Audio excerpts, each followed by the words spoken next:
Ba-doop doop. Doop-a-doop doop-a-doop doop. Doop-a-doop. Dot-dot-dot-dot. I am just trying to work with my stream settings. Stream settings. Okay, so we're waiting for this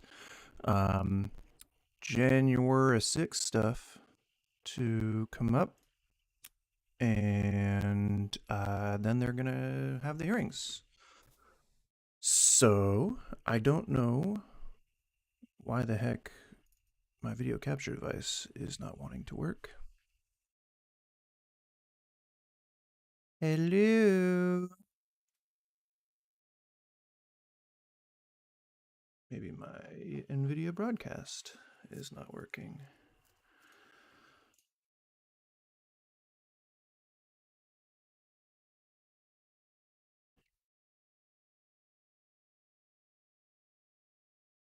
There we go.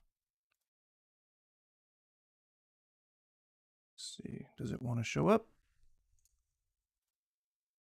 Hey! Okay, so I got my camera working. Now I just gotta... Oh! There it is! Hey, it's on my screen there. Congratulations.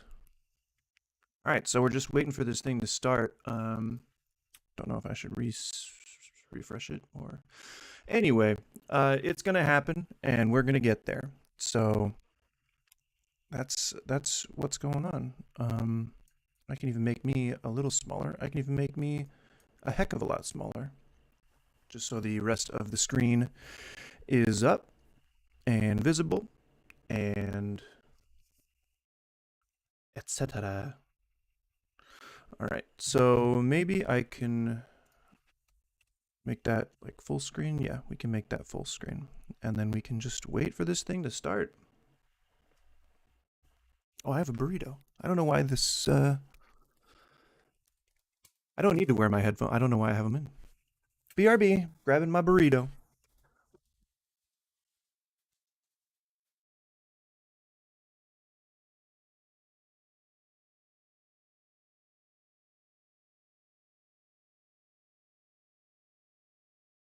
Yes, sir. Grabbing my burrito. I didn't put socks on. I should probably put socks on. Let's adjust this mic like that, so it's kind of out of the way. And then, yeah, I think we're good. We're ready to start. Oh,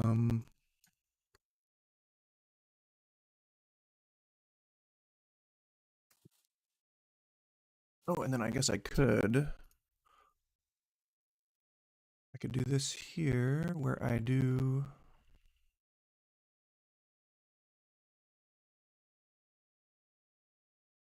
auto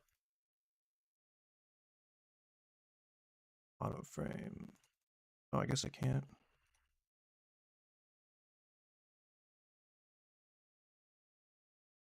Here we go. Hey, let's see if that works. Can I just use no background? Or maybe I can use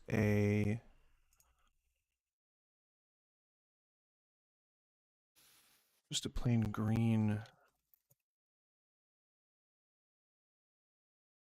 screen background. There we go.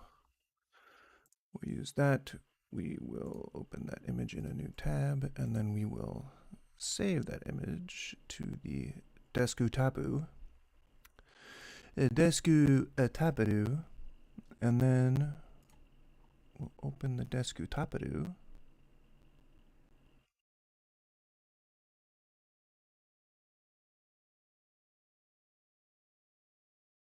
Huh. Okay, apparently that wasn't in the right format. Green screen picture. There we go, chroma key gel. Chabam.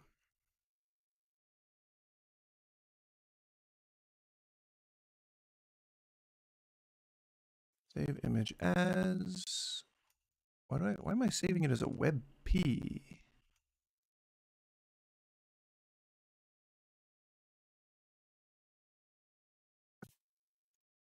That's weird.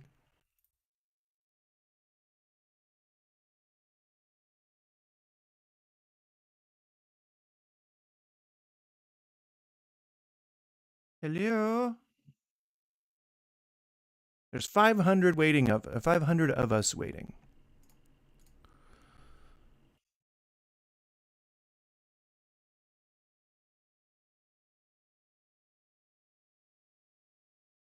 Stream health is excellent. Kick ass. All right, so it looks like what I've got to do is I've got to save this as a different picture. Let's go with the PNG. I don't need transparency. What the hell? Come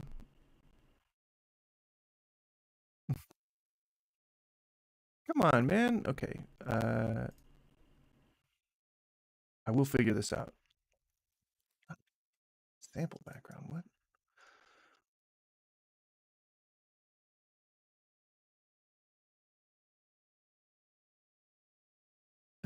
This is. I can't believe I'm trying to figure this out in real time. Well, whatever. It's not like the stream is on, or the you know, the thing. It's not like the thing is on. Oh, where did I save that to? Pictures. Cool.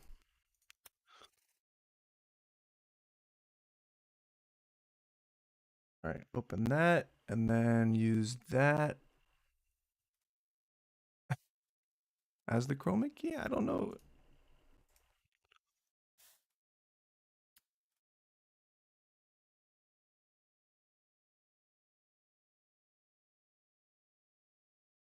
New format, color space.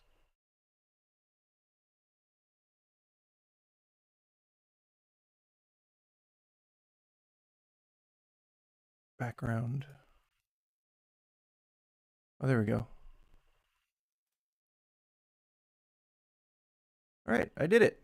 And will keep me in the frame. Not as zoomed in. There we go. All right. I think we good. I think I did it. Ah, yeah, I did it. Okay. Okay, there we go. Let's see. Watch live sounds.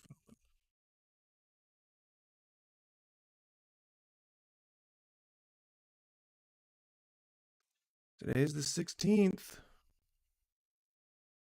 at 9:45. Oh, 8:45, 9:45. Okay. Well, we've got an hour, so I'm here. Might as well grab my burrito and then we can talk about other things. Yeah. Okay, BRB.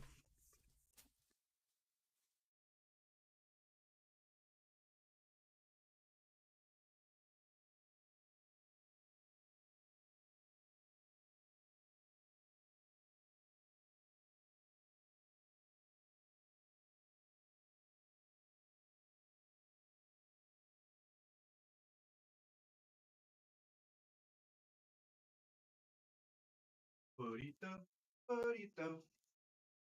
Everybody likes a burrito. Burrito, motherfucker, burrito. Y'all like a motherfucking burrito. Yes, sir. I'm gonna put on some socks.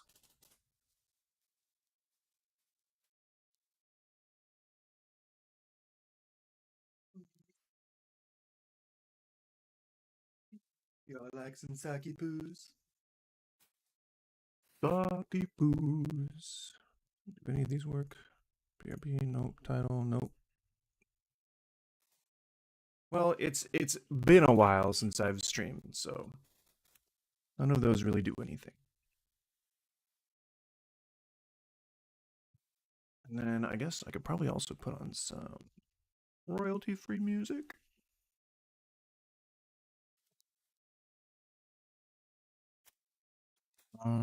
Jabam. Put on Spotify.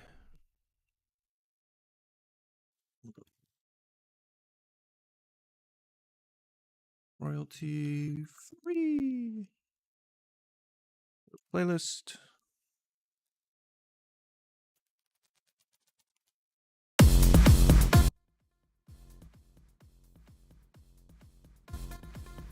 There's some shitty house music for you, or whatever this is. Real Kevin MacLeod shit. Some real Kevin MacLeod stuff. Burrito's ready.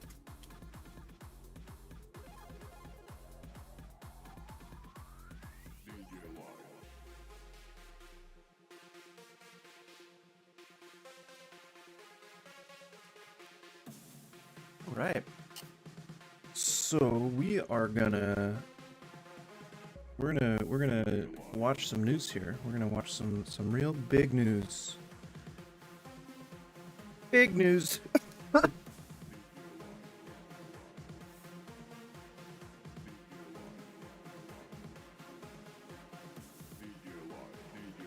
Although, not really sure what I'm gonna watch between now and then.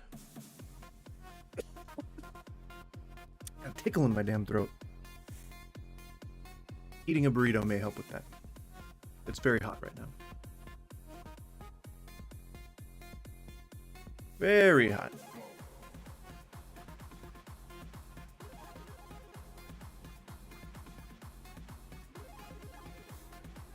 Alright, so what we can do in the meantime is... let's go somewhere else on YouTube and see if we can't see what's up. See if we can't see what's up on the old YouTubosphere.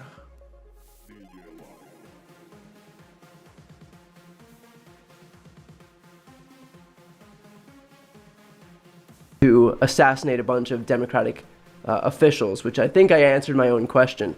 Obviously, in the video that the January 6th committee released, there were images of Loudermilk leading this tour of, I don't know who they were, just his guests through the Capitol. And then it showed those same guests in their own videos making their way, at the January 6th Stop the Steal rally, making their way to the Capitol. One of these guys had an American flagpole with the top of it fastened into like a spear. He like made some homemade I don't know. I'm guessing if I was to watch that it would be somehow infringing on his copyright? I don't know. You didn't come here to see me looking at BTC, looking at somebody else, looking at a thing, that's not why we're here. Where are we? Where are we? Where are we right now? Where I am. Madam. Quick question. The chicken was delivered on its own. Yeah, it needs garnish. You're absolutely right. My apologies. Give me 2 minutes. So now the customer's at the window. 7 minutes ago, we served the fucking chicken. And where are the potatoes? Come in, chef. Where are the 30 seconds. potatoes? Where are the potatoes? What are you doing? I had to get my water, Chef. Get out. All right. Get out. Chef Ramsay told me to get out, and I'm like, all right. I'm gonna go upstairs and rehydrate myself. Mary, garnish. Come in, chef. Thanks to Mary, the red team finally delivers the missing potatoes. Hi, how are you? Great, thank you. We've been sitting here and it's a red kitchen, chef. You're waiting on a Wellington and one bash, yes? Well, I'm deeply sorry, but right now we're about 7 tables behind.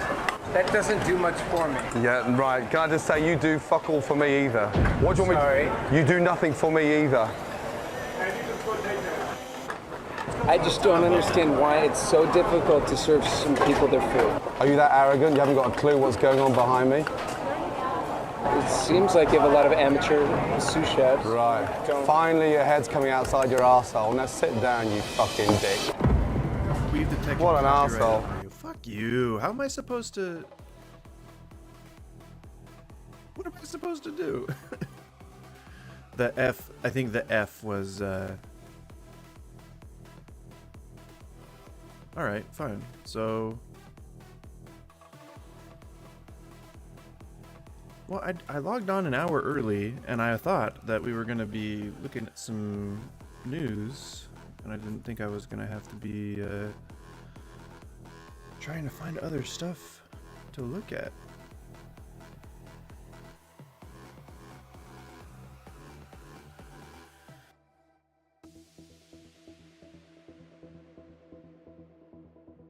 So yeah,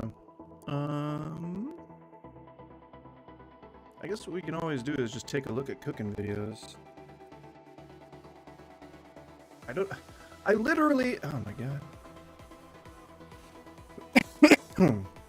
That's how I know I'm still just waking up, because I just typed in cooking video. I don't know why I did that. Oh, what we can do is TikTok cooking. Why not? Let's go to, or I guess let's go straight to TikTok. Didn't need to be searched for, but that's okay. Let's do cooking. Let's see cooking videos.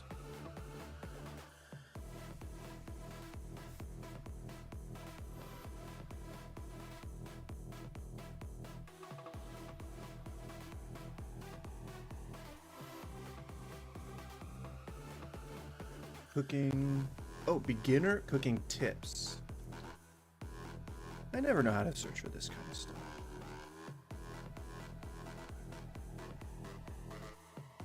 Three cooking hacks that I learned in restaurant. The first is probably my favorite. I love my wood cutting board, but I use this one way more. Problem is, these plastic ones slide too much, so you gotta take a wet paper towel, put it underneath, and it won't slide anymore. Next, this one's really useful. If you put your chicken into a freezer baggie and then use the pounder, you don't have to clean the pounder. Cleaning pounders sucks.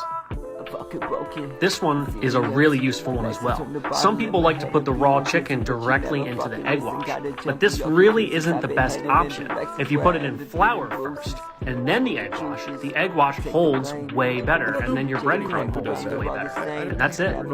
3 cooking hacks that I learned in the difference. Can I not pause these? Okay. I don't know anyone who dips their chicken in egg first.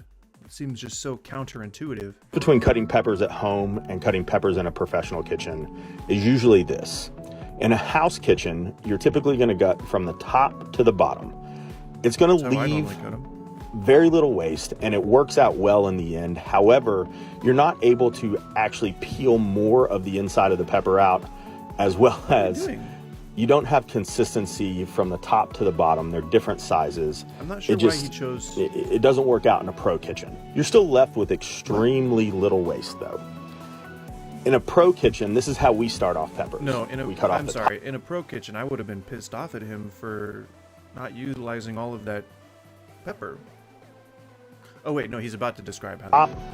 And then we cut off the bottom, leaving yourself a stable base to then make a little slit, and then run your knife from where that slit is all the way through, and it takes the core out and leave you with one piece.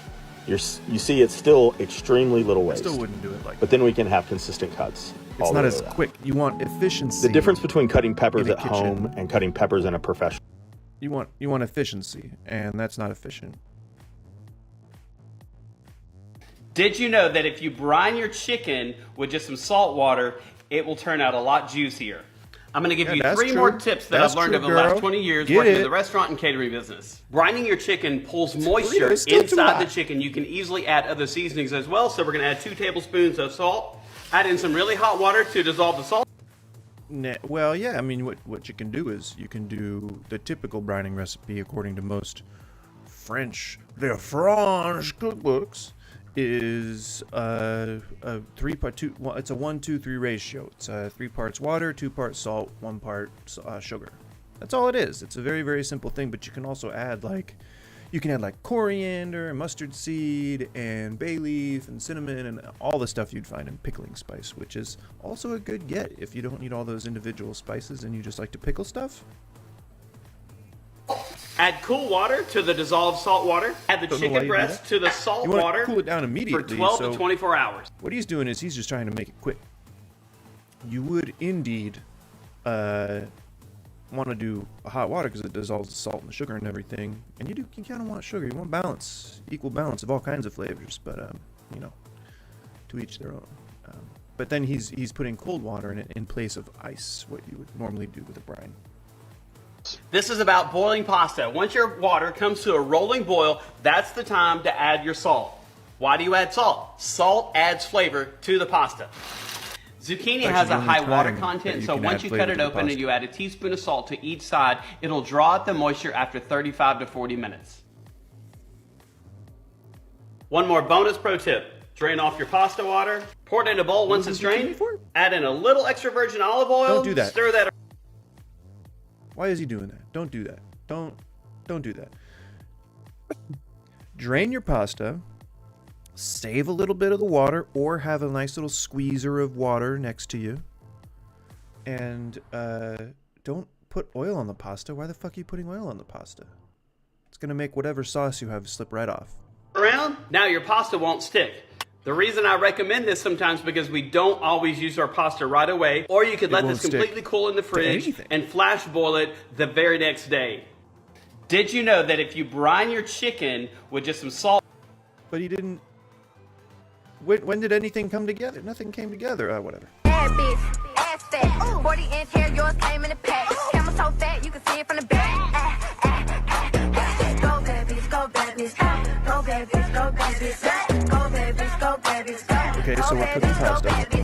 Sun came with the baby hair, lame ass sauce can't compare. Drain with cold water or in an ice bath. Why are we...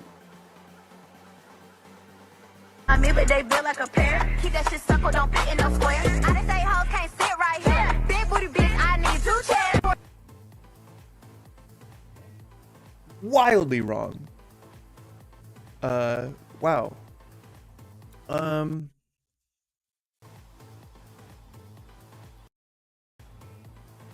Don't rinse your pasta.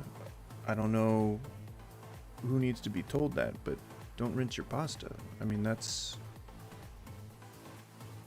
Why is my camera freaking out? I thought that was a given. Did you know that...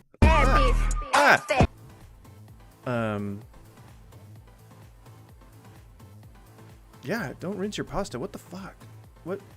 No F words, because I want to be kid friendly, or not kid friendly, but you know, analytics and whatnot.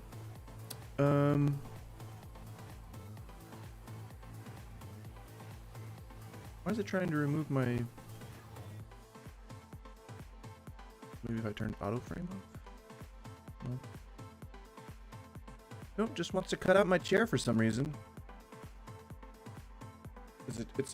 It's like thinking that my chair is a part of me.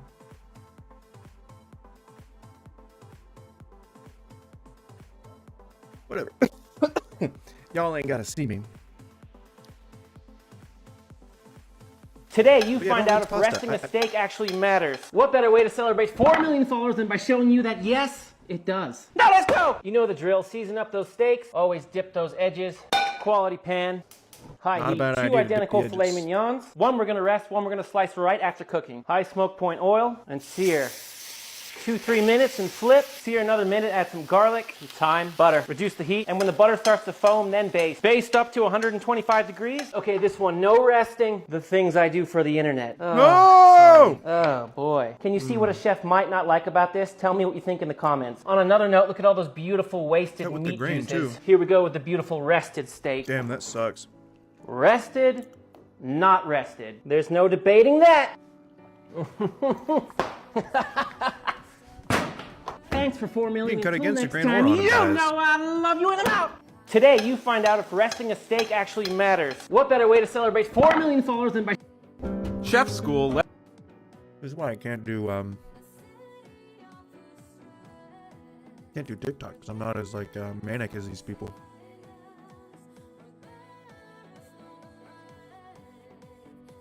Lesson 3. Always use the same mixing bottle for as long as possible. If the health inspector shows up unannounced, simply change the date on the bottle to something appropriate. So, I understand this is a joke, of course. However, there are actually people who believe this. They may be cooking in your restaurant right now. They may be cooking in the restaurant you're eating at right now. They might have made this burrito. Actually, that's impossible. I made my burrito. But the point is that there are a lot of people. Oh, it even says here in the comments. Yep. A lot of people who still do that. Even bosses, like people in management, they'll tell you to change the dates. Update all the dates. Update all the dates. Update all the dates. Does that sound good or healthy? Nah. Nah, girl. Act like a chef. My degree is in culinary arts, and this is the most important tip I ever learned from being in the kitchen. Okay, the most important tip that I ever learned from being in the kitchen, and it didn't come from culinary school. And it actually didn't even come from a kitchen. It came from retail, working retail. My boss at the time told me that you should always be willing to ask why. Right? And what does that mean? Well, that means that anytime your boss tells you to do something, tells you the reasoning behind something, tells you, you know, whatever the F, you should ask why. I don't know why I'm using paper towel for this. I figure maybe that'll help with the... Who knows? Maybe that'll help with the way that my... What is that? Like, it's just the way that my shoulder just doesn't, it's like, doesn't want to be part of the background. Or it wants to be part of the background. Hello. I'm a detached arm. I'm a disembodied hand. Welcome everybody to the Disembodied Hand Show. Yeah, so if you ever go into the culinary field, always ask why. Always ask why. Always ask why, even if it annoys the shit. Day 2 of the January 6th committee's public hearings zeroed in on what President Trump knew and when he knew it. The 2020 election was not close. Featuring a slate of Republican voices who said they told him repeatedly for months his claims of voter fraud in the 2020 election were baseless. He's become detached from reality if he really believes this stuff. Among those voices, Bill Stepien, former Trump campaign manager, who bowed out of testifying in person just this morning after his wife went into labor, but who told the committee in previous interviews that he warned Trump multiple times, including on election night, results could take a while. My recommendation was to say that votes were still being counted. It's too early to tell. Too early to call the race. The committee says Trump ignored Stepien and instead listened to Rudy Giuliani. You will also hear testimony that President Trump rejected the advice of his campaign experts on election night. Too loud or not loud enough. And instead followed the course recommended by an apparently inebriated Rudy Giuliani. Here's Trump attorney Jason Miller describing Giuliani that night. The mayor was definitely intoxicated, but I do not know that his level of intoxication when he spoke with the president, for example. Yes, he does. Adding to the committee's election night narrative, former Fox political editor Chris Stirewalt, who was overseeing the conservative network's election night coverage, including when they accurately break the news that Joe Biden would win Arizona. Okay, time out. This is a big development. Yeah. The Fox News Decision Desk is calling Arizona for Joe Biden. That is a big get for the Biden campaign. After the election, as of November 7th, in your judgment, what were the chances of President Trump winning the election? Specifically mine. After that point? Yes. I'm gonna eat it. Despite advisors' warnings and the electoral math not in his favor, Trump took the stage in the early morning hours of November the 4th and said this. Frankly, we did win this election. We did win this election. So our goal now is to ensure the integrity for the good of this nation. This is a very big moment. This is a major fraud in our nation. That night, according to witness testimony, launched a split within Team Trump. Those who continued to push the big lie he'd won the 2020 election and those who didn't. Here's former Attorney General Bill Barr. I felt that before the election, it was possible to talk sense to the president. And while you sometimes had to engage in, a big wrestling match with him, that it was possible to keep things on track. But I was felt that after the election, he didn't seem to be listening. And we called them kind of my team and Rudy's team. I didn't mind being characterized as being part of Team Normal. The committee's second panel told the story of just how far Trump went in the weeks after the election to dig up voter fraud where there was none, even as allegation after allegation, more than 60 cases in all, were dismissed or found to be without merit by judges. Former U.S. Attorney for the Northern District of Georgia, B.J. Pak, appointed by Trump, said he was asked to look into an allegation about a suspicious suitcase filled with fake ballots.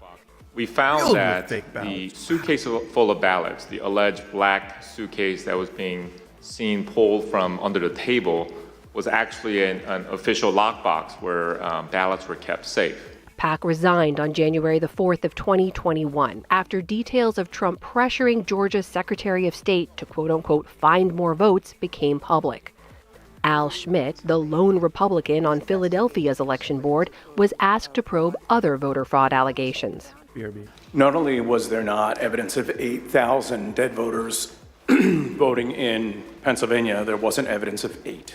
Even for these Republican officials, Trump's repeated lie led his supporters, echoing those lies, to make very real threats. After the president tweeted at me by name, calling me out the way that he did, the threats became much more specific, much more graphic, and included not just me by name, but included members of my family by name, their ages, our address, pictures of our home.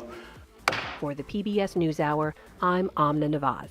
Trey Grayson, as someone who has overseen the election process, I have to tell you, I was struck in particular by the testimony of the former Philadelphia City Commissioner, Al Schmidt, who, because he did not come up with the results the Trump campaign wanted, because former President Trump wanted, he was subjected to the kinds of threats we just don't want to think about could happen in this country against election officials. That's absolutely right. And I'm going to forgive the almost Tennessee slip there, Judy. And it's really unfortunate. So many election officials at the local level, like Al, Secretary of States like Brad Raffensperger in Georgia and Jocelyn Benson, have gotten death threats. And we're starting to see some of our experts, longstanding election administrators, either leave the field or contemplate leaving the field. And these are the folks upon whom we depend to run these elections. And that's something that is unfortunately, it's a legacy of the 2020 election and its aftermath, and it's continuing to this day. What did you listened to one official after another, Trey Grayson, say that they pushed back, they told then President Trump there was no evidence of fraud. Was there, and then we heard the 61 out of 62 legal cases, every one of them was rejected except for one. We heard there was a partial victory, but it in no way would have affected the outcome of the election. Again, we strain to understand what is at the basis of this continuing insistence on the part of the former president and his supporters that the election was stolen. Well, it's a belief in the man who's been making the point, for the last couple of years, in President Trump. His advisors told him this wasn't the case. His lawyers, judges, the courts, the voters, the election administrators. Seeing his Republican advisors, that some of the top Republicans out there telling him no. Ben Ginsburg, one of the preeminent elections attorney in the Republican Party before his retirement, talking about how this legal process works. I mean, we gave it a chance to play out, to look for things. Was it a perfect election? Of course not. There are obviously some flaws, and there were mistakes here and there, and there are probably some illegally cast votes. That happens in every election. But as Ginsburg pointed out, it wasn't a particularly close election. And even with all these lawsuits, we couldn't find anything. And I would also add one of the frustrating things to me, because I get a lot of the emails as a Republican asking for money, was that all this money went to other purposes. It didn't go to pay for statewide recounts that could have reassured us in Wisconsin, Michigan, and Pennsylvania. The loser has the ability to ask for that. The president didn't do that. he had the money to pay for it. He had the lawyers to file those claims. They didn't do it. And yet they still make these false accusations. And to this day, do we know where that money went? Mm-hmm. That's the question. Well, it's, it sounds like it went to a lot of advisors. Yeah, I mean, I think some of this is a money-making, a grift opportunity for some of these folks, for some of these opportunities. It's not also going to candidates. That's the other thing that's interesting is all the money, again, these emails and texts that you get, it's not going to support some of his preferred candidates. It's just sort of accumulating. Canada. Trey Grayson, again, who's someone who's watched so many elections and is president of the National Association of Secretaries of State, has seen this not just from the perspective in Kentucky, but from across the country. Also joining me, Lisa Desjardins, who covers the Capitol. She's been inside the hearing room. She's now stepped out. Amna Nawaz has been watching it, all this from the White House. Lisa, from inside the room, give us a sense of the reaction as this testimony and, so much of it on video as it unfolded. It does feel a bit like a courtroom in there, a very clear, methodical unfolding of the evidence and the charges from the committee. And to a question you asked earlier, Judy, that I've been thinking about, how does the committee hope to change basically the underlying idea here to affect the mentality and those who still believe somehow that the election was stolen? How are they going to affect those who have that ideology locked in? I think the answer to that is look at the witnesses and voices we heard today. I counted 30 video clips, some of them audio clips, but 30 clips that were played today, 3 witnesses live. What do all of those voices have in common? All of them Republicans. So there's no doubt in my mind there are election officials from Pennsylvania, from Georgia, who this committee could have called who were Democrats, but instead they are making a point of calling not just Republicans, but top Republicans in this field, top Republicans who evaluated this issue, those closest to the president, former President Trump, and trying to lay out that those who were right there, those who know this issue, all say the election was not stolen. That said, we have yet to hear from the former president himself today in reaction to this hearing, and we do know that some of those closest to him, like Steve Bannon, who was an early advisor to him and later left the White House, still kind of flout some of the things that we heard in the hearing. But by and large, this was a mountain of Republican and conservative voices saying the election wasn't stolen, the president was told that again and again. And Lisa, just quickly, despite that, we know the vast majority of Republican members of the House have been publicly opposed to these hearings. They question the legitimacy of this committee. So my question is, how much of this is going to affect their thinking? I do not see these hearings as affecting the majority of House Republicans at this point. I do think behind the scenes, of course, there are a lot of conversations that perhaps could affect their rhetoric when they get on the campaign trail. I'm going to be interested to see if we hear as much about a stolen election, and maybe instead we hear more about Nancy Pelosi, other things that they think register with their base.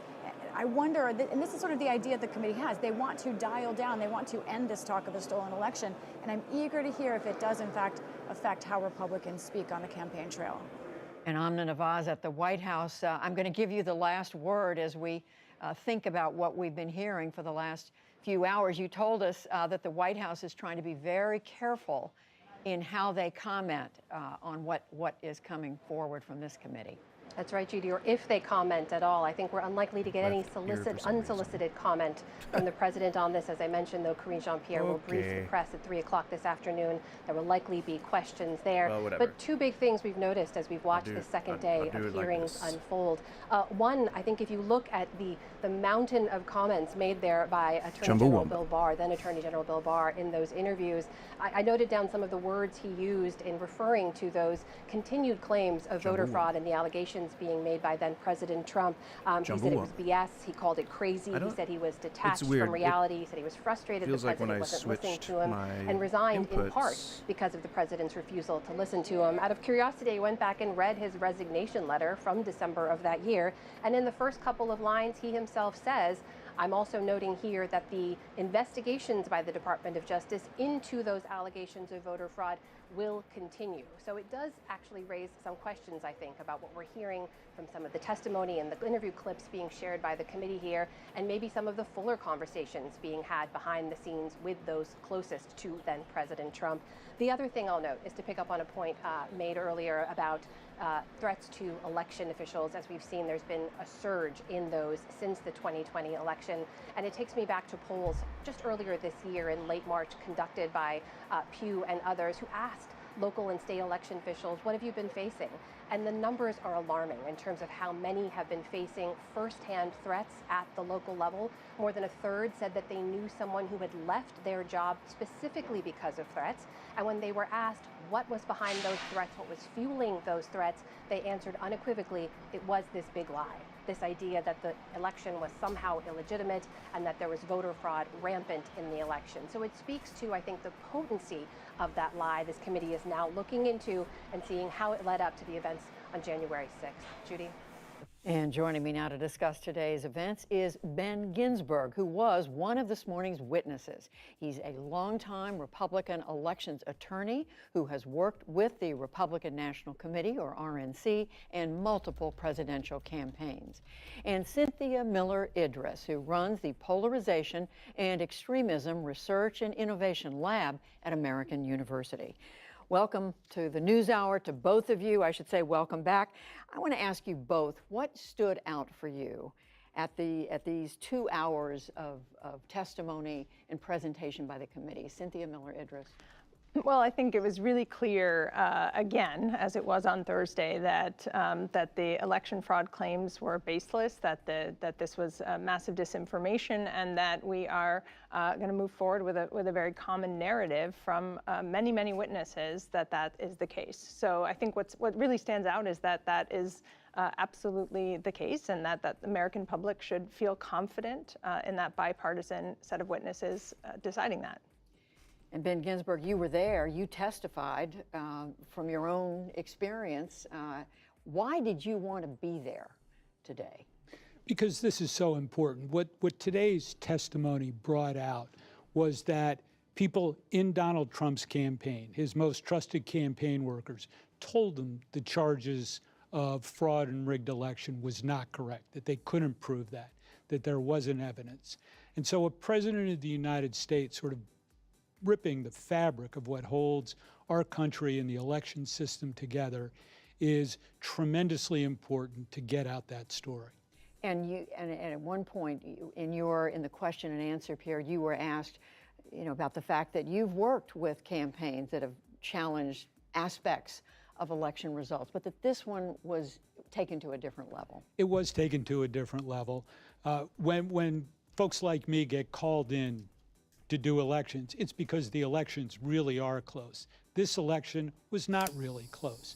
2000 in Florida was 537 votes. That's close. Donald Trump's most narrow margin in all of the key states was over 10,000 votes. You don't make up that many votes in any recount. And so now the country continues to go through the trauma of basically the fake allegations of our elections being rigged. That comes at a cost to the country. Cynthia Miller Idriss, you talked about what the committee was trying to do, this methodical presentation of witness after witness, many of them right in the White House, the former president's attorney general. How good a job are they doing of getting that story, the narrative out there? I think they're doing a very good job of getting the story out. The question is anybody listening who wasn't already convinced of that story? And I think, with midterm elections coming up, with another presidential election right around the corner after that, I think we really have to be thinking as much as we are about the story that we're telling. We need to be thinking just that much about how do we prevent people from being persuaded by that kind of disinformation again in future elections, and how do we restore the trust in the election system that has been so irrevocably, if possibly irrevocably damaged at this point by people who no longer trust the system. And we know that's what the committee would like to have happen as a result. We'll see how much what their work that they are doing leads to that. Ben Ginsberg is someone who's, again, worked with the Republican Party for many years. You obviously know a lot of Republicans. Are they likely to be persuaded by this case the committee's making? I believe that the committee's case may eventually persuade Republicans that it is in their own self-interest to put faith back in elections. What I think some Republicans are losing sight of is that once the voters, the people, don't have faith in elections, that's going to hurt them when they win elections as well. For example, the imaginary game to play is suppose Donald Trump runs for re-election and wins. Do we really think the Democrats are not going to behave in a similar fashion now that the playbook has been written to protest that election? And so you've now got a situation where 30% of the country doesn't have faith in our elections. But that really does rub both ways and impacts and poisons the well for both parties. And is that something, Cynthia Miller Idriss, that this committee's work can address ahead of time to head it off? I think it's one part of a bigger set of things that need to happen. And we have to remember the people who are watching this are not just voters whose minds are made up, but kids in history classes and civics classes, kids who are going to be voting in the 2022-2024 elections, who want to understand what this older generation has done and want to believe, I think, in very optimistic ways that they can make a difference. And so I think it's really important to document it. Even if this doesn't persuade people, it has to be done for the record, for the museums that will document it in the future, and for teenagers who are watching and college students watching today who are going to be tomorrow's voters and hopefully make some different decisions. It matters for that's history, what and I the left hear always you, seems Ben to be so Ginsburg, concerned with what tomorrow's going right to bring, now, but there in the isn't going to be a immediate tomorrow. Future of our elections in this country. White We hold them supremacists every overthrow our few years. entire We hold them country. every That's just year not in gonna some happen. parts of the country, but the major elections, victors the presidential elections every are the 4 ones who years, write the congressional history. elections So every 2 years. Yes, So it really is important. Look, why are we Donald trying Trump preventative sort of measures broke the fabric, when the threat's already violated here? A really important norm in our They already country in stormed the this Capitol on election. January 6th. Any candidate has the They're right already racist. to They're already bring contests xenophobic. and They're already recounts and nationalist litigation and, as allowed and by the different states' laws. That's But already what's important to remember That's why is that Democrats Donald need to Trump grow some availed balls. himself of that, filed more than 60 cases with more than 180 separate counts. When that was adjudicated, any candidate has an obligation to accept the decisions of the courts that they went to in the first place. And so the committee's work can help point out that particular situation, and people of both parties should realize it can't be repeated. And remind everyone that this has never happened before. Never happened before. This is a first. I keep coming back, Cynthia Miller Idriss, to how is it that so many people can accept what is demonstrably false? That is the $1 million question, and I say $1 million Because half because of them, we also well, the have majority invested of since them January 6th know it's billions false of dollars and are saying already it anyway. in just added security And the ones for who the don't know Capitol it's alone. false are the ones who so what actually we're hold the investing voting in power, the securitization i.e. of this the country, base. in the militarization of our bridges every time we have an inauguration now. We need to be investing that scale at the level of civic education, media literacy, digital literacy, to help the public understand at every level how to understand source integrity and how to recognize disinformation and not be persuaded by it. Finally, Ben Ginsburg, what do you think it is that the committee needs to do in coming days? That's going to happen on the ground level, in schools, the part of in the picture churches, that they have to draw, in the places where people are receiving the misinformation, and how in the involved he home. was in the insurrection. They need to make YouTube videos. They need to make Congresswoman Cheney TikToks. laid They out need to the make 7-point video plan games that they based on believe these Donald subjects. Trump was The carrying NRA, out. They need to the fill in NRA the dots. lobbies and we will see video game in coming companies days to more hearings use to go. guns The in House games. Select Committee's investigation into the January 6th insurrection, which So includes come on. public hearings taking place this week You and know? next, is one of the highest profile investigations of its kind since the Commission on the 9/11 attacks nearly 20 years ago. That bipartisan group worked for almost 2 years, holding public hearings and eventually releasing its findings. It was chaired by former New Jersey Governor Thomas Kean, a Republican, and he joins me now. Governor Kean, thank you so much for being with us again doing at the anything. News Whatever you Hour. hear, Let me nothing just is first happening. ask you your reaction to the public hearings so far that the Select Committee has held and how the committee's gone about its work. Well, we're finding out some information we need to know, and that's good. It seems to me that their mandate isn't an awful lot different than ours. I mean, you've got to tell the American people the facts, to try and make them clear, undisputable facts. And then I'd like to know, what do we do as a country to make sure this never, ever happens again? And that was the second part of our mandate in the 9/11 Commission. I think this committee should have that as one of their mandates as well. And we know that your commission was bipartisan, as we said, evenly divided between Republicans and Democrats. This committee is 7 Democrats, 2 Republicans. We know the history of that. The agreement, there just could not be an agreement reached on the Republicans on the committee. How much do you think that undermines the credibility of its work, or does it? Yeah, it hurts. It hurts badly because that means 40% of the country, at least, is going to have some doubts about what they have to say because they don't consider it a bipartisan commission.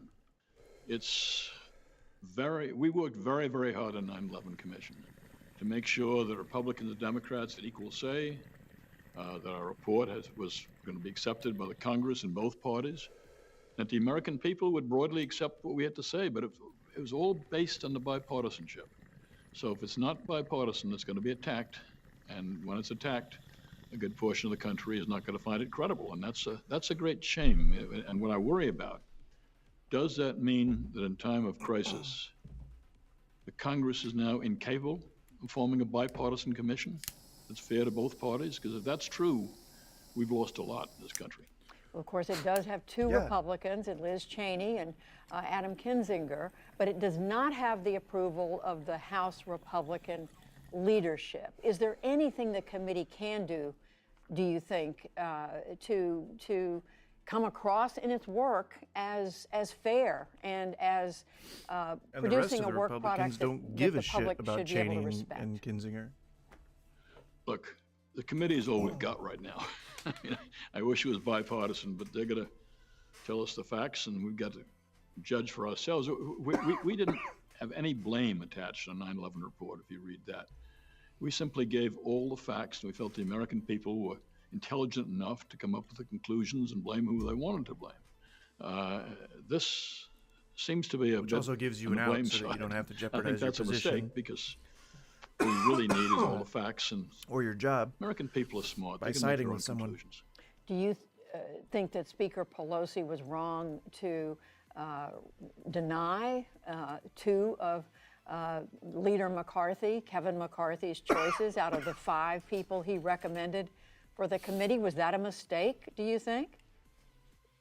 Well, I think she made a choice. I mean, she made a choice for unity as opposed to bipartisanship. And I think it was the wrong choice, because I think I have great respect for the Speaker, and I've talked to her about this, and I think it was very important to have a bipartisan commission. It's not bipartisan. I think we'll suffer for it. I mean, we'll suffer for it in the report. We'll suffer for it and unify the American people the way it should. We've got to have a good report on this. First time the Capitol's been breached since 1811, and that was the British. And we've got to find out exactly what happened, have confidence in those facts, and then hopefully decide how we make sure it never happens again. So the committee says that it is going about finding the facts. It has been, as you know, the witnesses so far have been mainly the next generation. Republicans. They've been people who served in the Trump who don't White watch House, PBS NewsHour campaign or congressional hearings. Are you saying the committee's work is fatally flawed because of the makeup of the committee, or is there something they can do to make their work credible? Look, I think that this committee is very important. They've got to give us the facts. We've got to judge those facts. I'm saying that they're under a great handicap because the way committee is now constituted, it's constituted to bring blame and only one party really in charge. And so it's very, very hard to get the kind of credibility that will unite the American people. And at this time, more than any other time in our history that I remember, we need unity. We need to bring people together. We need to have Republicans and Democrats talking to each other about these important problems. And so I think I wish the committee wasn't flawed in this way. I guess they're all we have. There's nobody else doing the work. Do you think it's possible that it could end up with a result that is credible, that it could be seen as having done the job that it was supposed to do? Yeah, I think it's going to be, look, I think whatever they do is going to be positive because we're going to find things out we didn't know otherwise. And that's going to be very important. So I think depending on how the report comes out, yes, they can make a tremendous contribution. I'm just saying it's much more difficult now. If it was bipartisan, it'd be much easier. And final question, do you think the Justice Department should Boebert or Taylor Greene any on the team? Facts that emerge from this committee's report? Yeah, if they're criminal in nature, yes, absolutely. But I mean, they've got to. The fact that the president was detached is alarming. I mean, that's a president that's detached from reality. That's an alarming fact, but it isn't something that's indictable. So I think they've got to have a little more than they've come out with so far. But yeah, if it's criminal, of course it should be referred to the Justice Department. You're referencing a comment from the former Attorney General, Bill Barr, who at one point said he thought the president might be detached from reality. Tom Kean, the former governor of the state of New Jersey, he was the chair of the 9/11 Commission. Thank you so much, Governor Kean. Thank you very much, Judy. A bipartisan group of lawmakers on Capitol Hill has agreed to a framework to reform the Electoral Count Act. Now, this is the law that governs the way Congress counts and certifies Electoral College votes during the presidential election. And it has become the subject of scrutiny after the January 6th attack on the Capitol. For more on all this, I'm joined by our congressional correspondent, Lisa Desjardins. So, Lisa, remind us of what this act does, what this issue is all about, and what this group is looking to do. Squeezy. This is the act that goes back to the 1880s after the tumultuous 1876 election led to all kinds of problems with different competing slates of delegates and electors.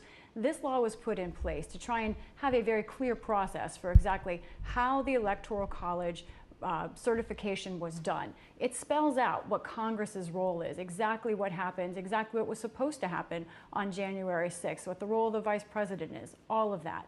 But because this particular law, rarely seen or rarely brought up, is murky in some ways, it led to those questions on January 6th and conspiracy theories that it could be changed, and also open the door for objections in Congress itself. So let's look at what the situation is now and what this framework of reform would do.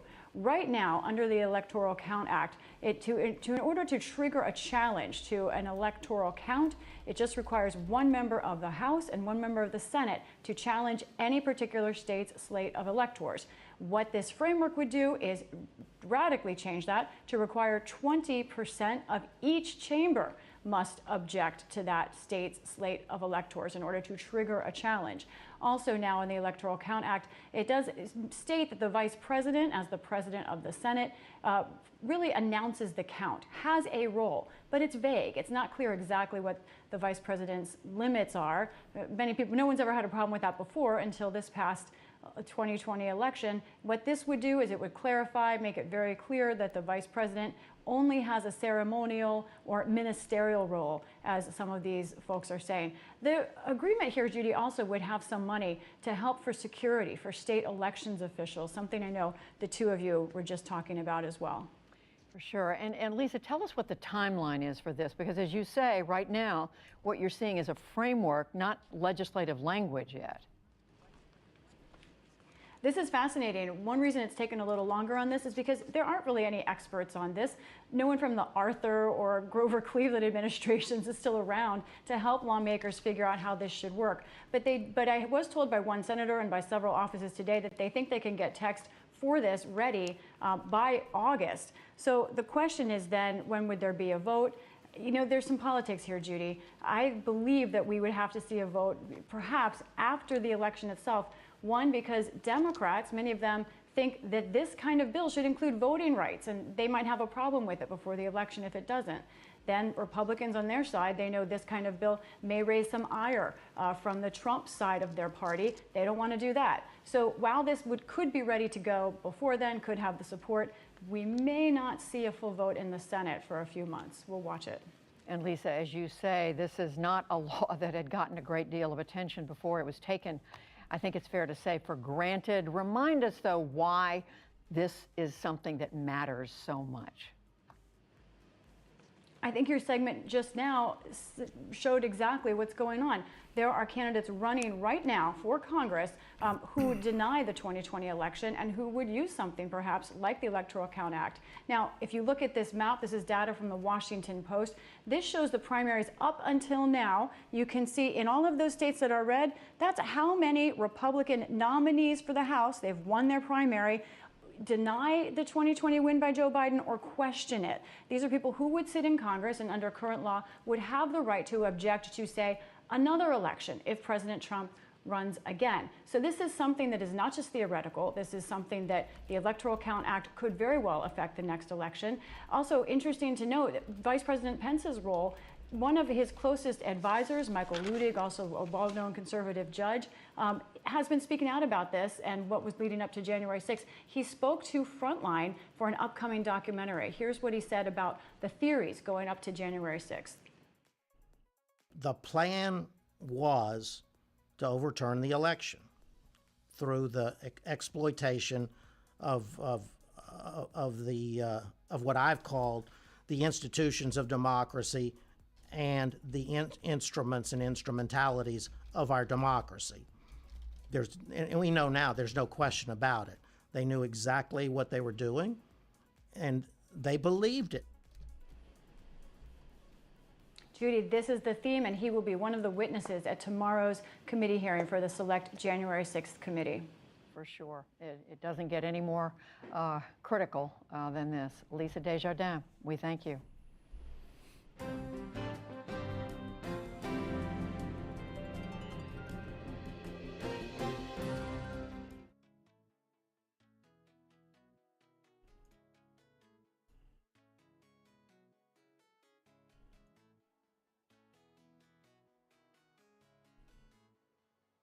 Hello and welcome to the PBS NewsHour. In just a few minutes, the House Select Committee investigating the insurrection on January 6th will gavel in the third of at least 6 public hearings on what happened and led up to that day.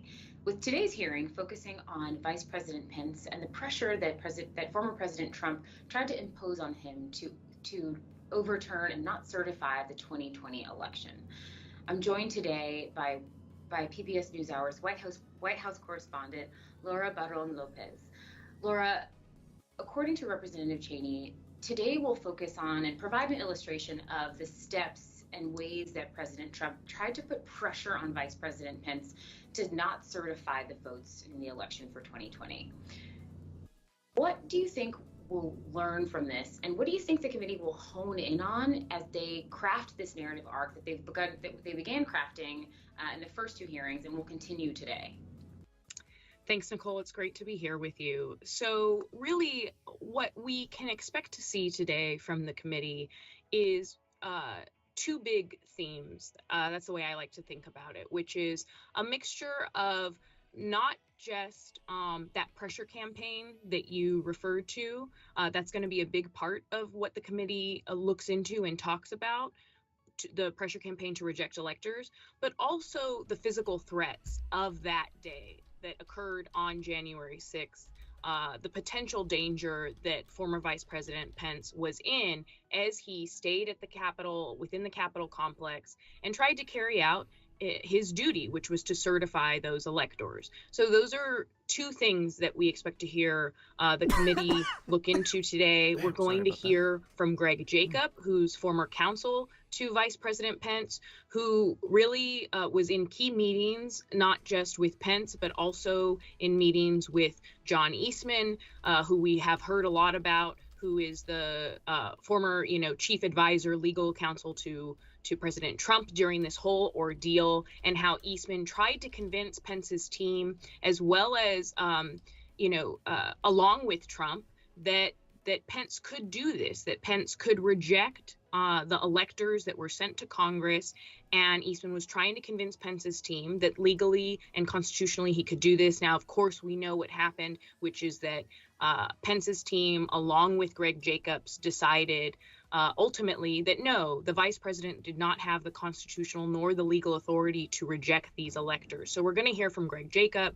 We're also probably going to hear deposition testimony, so that's already been taped, from Mark Short, who was the former chief of staff to Vice President Pence. And what Short has been talking about to the committee is the physical danger element, which is that he warned the Secret Service ahead of January 6th and the lead up to January 6th, that he was concerned that all of this pressure that Trump and his allies were applying to his own vice president could very well cause a security risk. So we have some semblance of an understanding of what Eastman's role in all of this, but I kind of want to focus on Greg Jacob as former legal counsel to former Vice President Pence. How significant is his testimony, and what new information might we gather from that? Jacob's testimony is very significant because he is essentially saying that we were pressured, that Vice President Pence and his team were pressured, and he was worried about what this meant for democracy, what this meant for the Constitution, and that pretty much the country was right there on the cusp of a crisis. Now, ultimately, he had been advising the vice president, this is not legally, you do not have the authority. You cannot do this. You cannot reject these electors and overturn the will of the public. One thing that also stands out to me, because we have seen the opening statement that he prepares to give to the committee, one thing in that opening statement that is interesting is that he is essentially saying, Mr. Jacobs is saying that he doesn't think that Congress needs to pass any reforms to the Electoral Count Act. Now, I'm sure our viewers have heard of that act before. It's from 1887. And what that does is it essentially lays out the roadmap of how electors are certified and through Congress. And a lot of members of Congress have had concern about the fact that loopholes were used in that act for President Trump and his allies to push this whole strategy, this legal theory. But Greg Jacobs is saying in his opening testimony that he doesn't think that that act needs to be reformed, that essentially the guardrails held up, that legally, the vice president is not allowed to do this, and that law lays it out very well, that the vice president cannot take this step of rejecting electors, that it is not within his realm of authority. And so he doesn't think that there needs to be any changes there. Now, I quickly, asked an election law expert, one that has advised Congress in the past, as well as, has spoken to the White House in the past, the current White House, whether or not they think that is, sound legal judgment. A lot of election law experts are very concerned about this Electoral Count Act and what they consider, what they think could happen next time around in 2024 if, again, an attempt like this is made. And many of them, as well as a bipartisan group of senators, think that this law needs to be reformed and shored up. I want to take us back to Monday's hearing, where we heard from several people close to former President Trump, including former Attorney General Bill Barr, telling the president that his election fraud claims were false. How do you think that will factor into what we know of and what we'll learn about the pressure that former President Trump imposed on former Vice President Pence and others around him, and how they handled that? Yeah, so this is really going to dive into the entire scope of this campaign and ultimately how Pence's team refused to cooperate. But from what you just mentioned, Nicole, in the prior hearings, as well as what we can expect to hear today, is this larger picture of, at every step of the way, the president, as well as his legal counsel, John Eastman, decided to continue pressuring people like Pence, as well as legislatures in different states, as well as secretaries of state like Brad Raffensperger in Georgia, decided to all along the way push them to try to overturn the election result. Even though multiple people, whether it was Greg Jacobs, as well as others in Trump's immediate orbit, tried, like Attorney General Bill Barr, tried to tell the president as well as Eastman that this was not legal and that this was something that could not be done.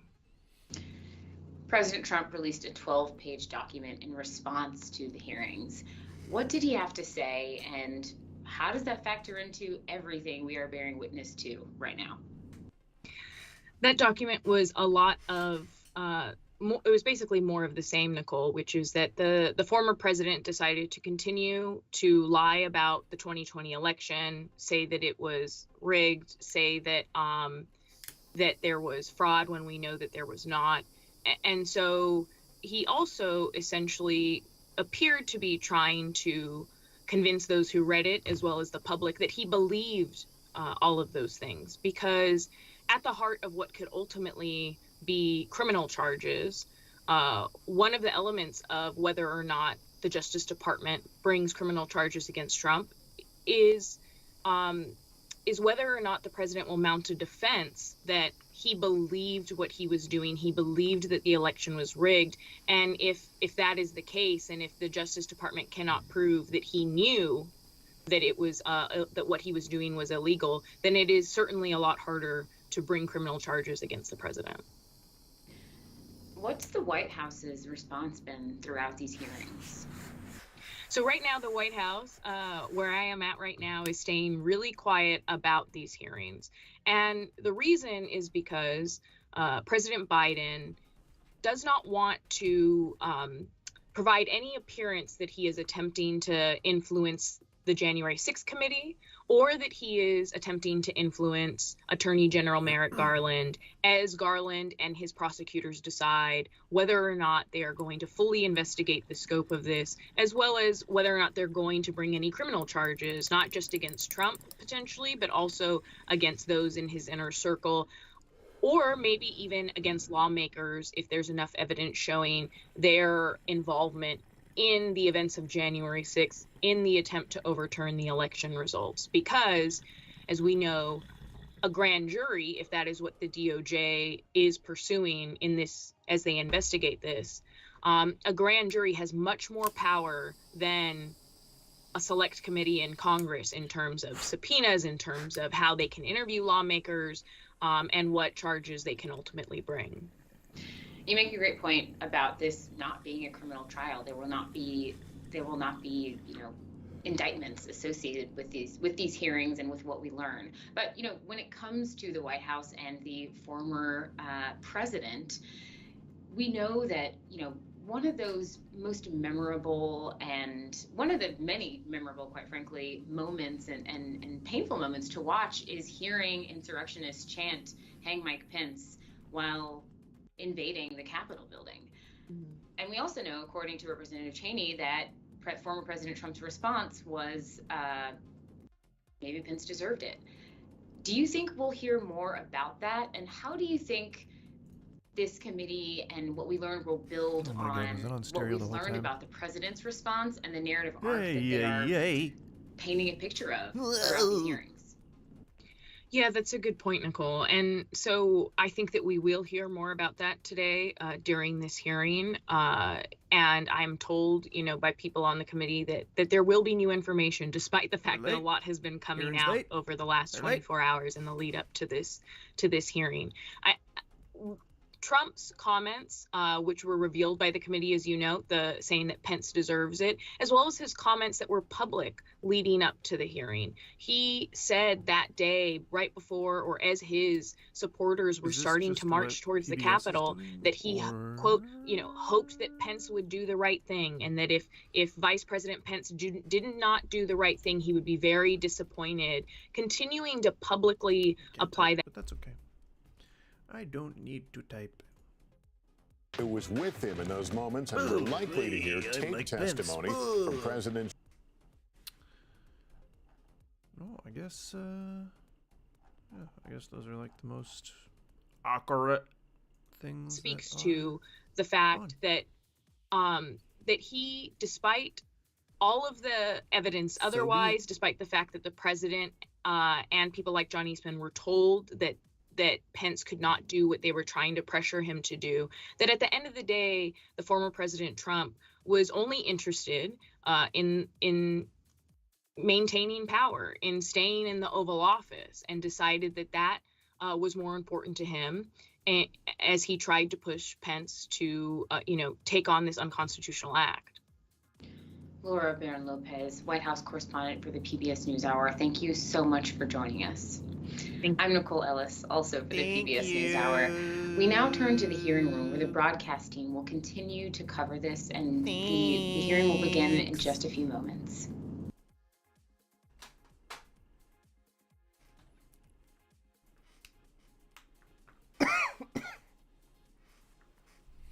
Hearing's about to begin. Oh, geez. You know, see, now I'm not liking the, what the hell did I do? What?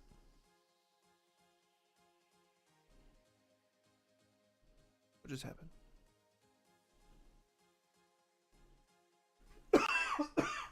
God damn. That phlegm is just getting all caught up in my thrizote. You know, phlegm. You ever had phlegm? What am I doing? I wanted to just remove that. Remove that.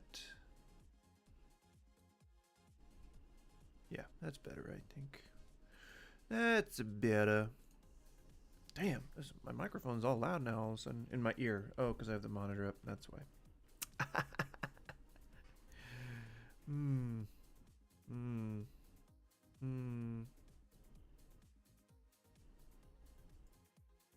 Noise removal? Yeah, that works. And what if we do a little background blur, maybe? Yeah. A little bit, just a little bit, so you don't see my dirty clothes on the couch. See, this is much more casual, you know, some cash shit. This program was made possible by contributions to your PBS station from viewers like you. I am a viewer like me. You're welcome.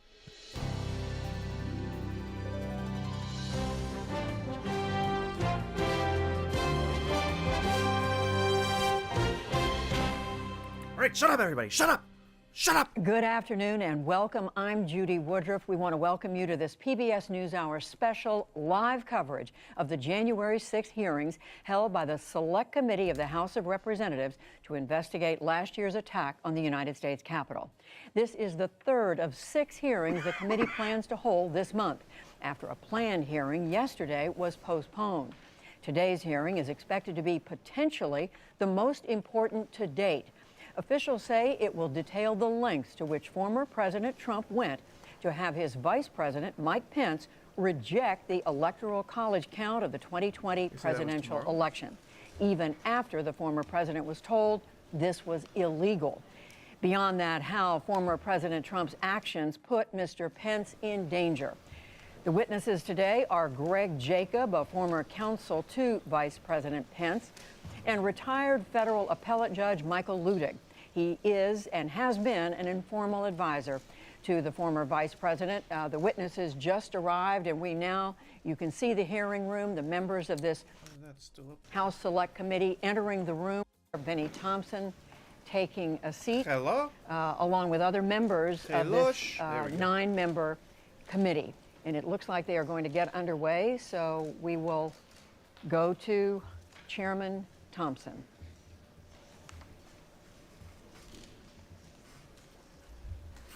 What is it?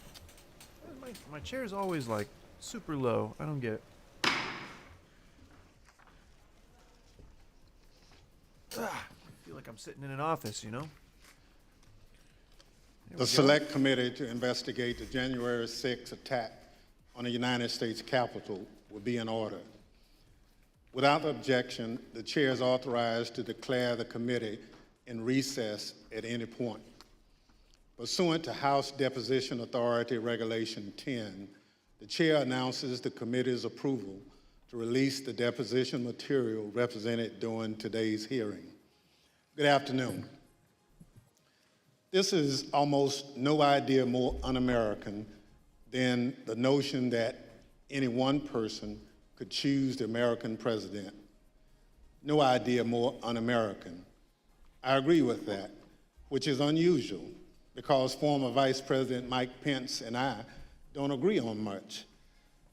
These are his words, spoken a few months ago about Donald Trump's attempt to pressure the former vice president, pressure him into going along with an unlawful and unconstitutional scheme to overturn the 2020 election and give Donald Trump a second term in office that he did not win.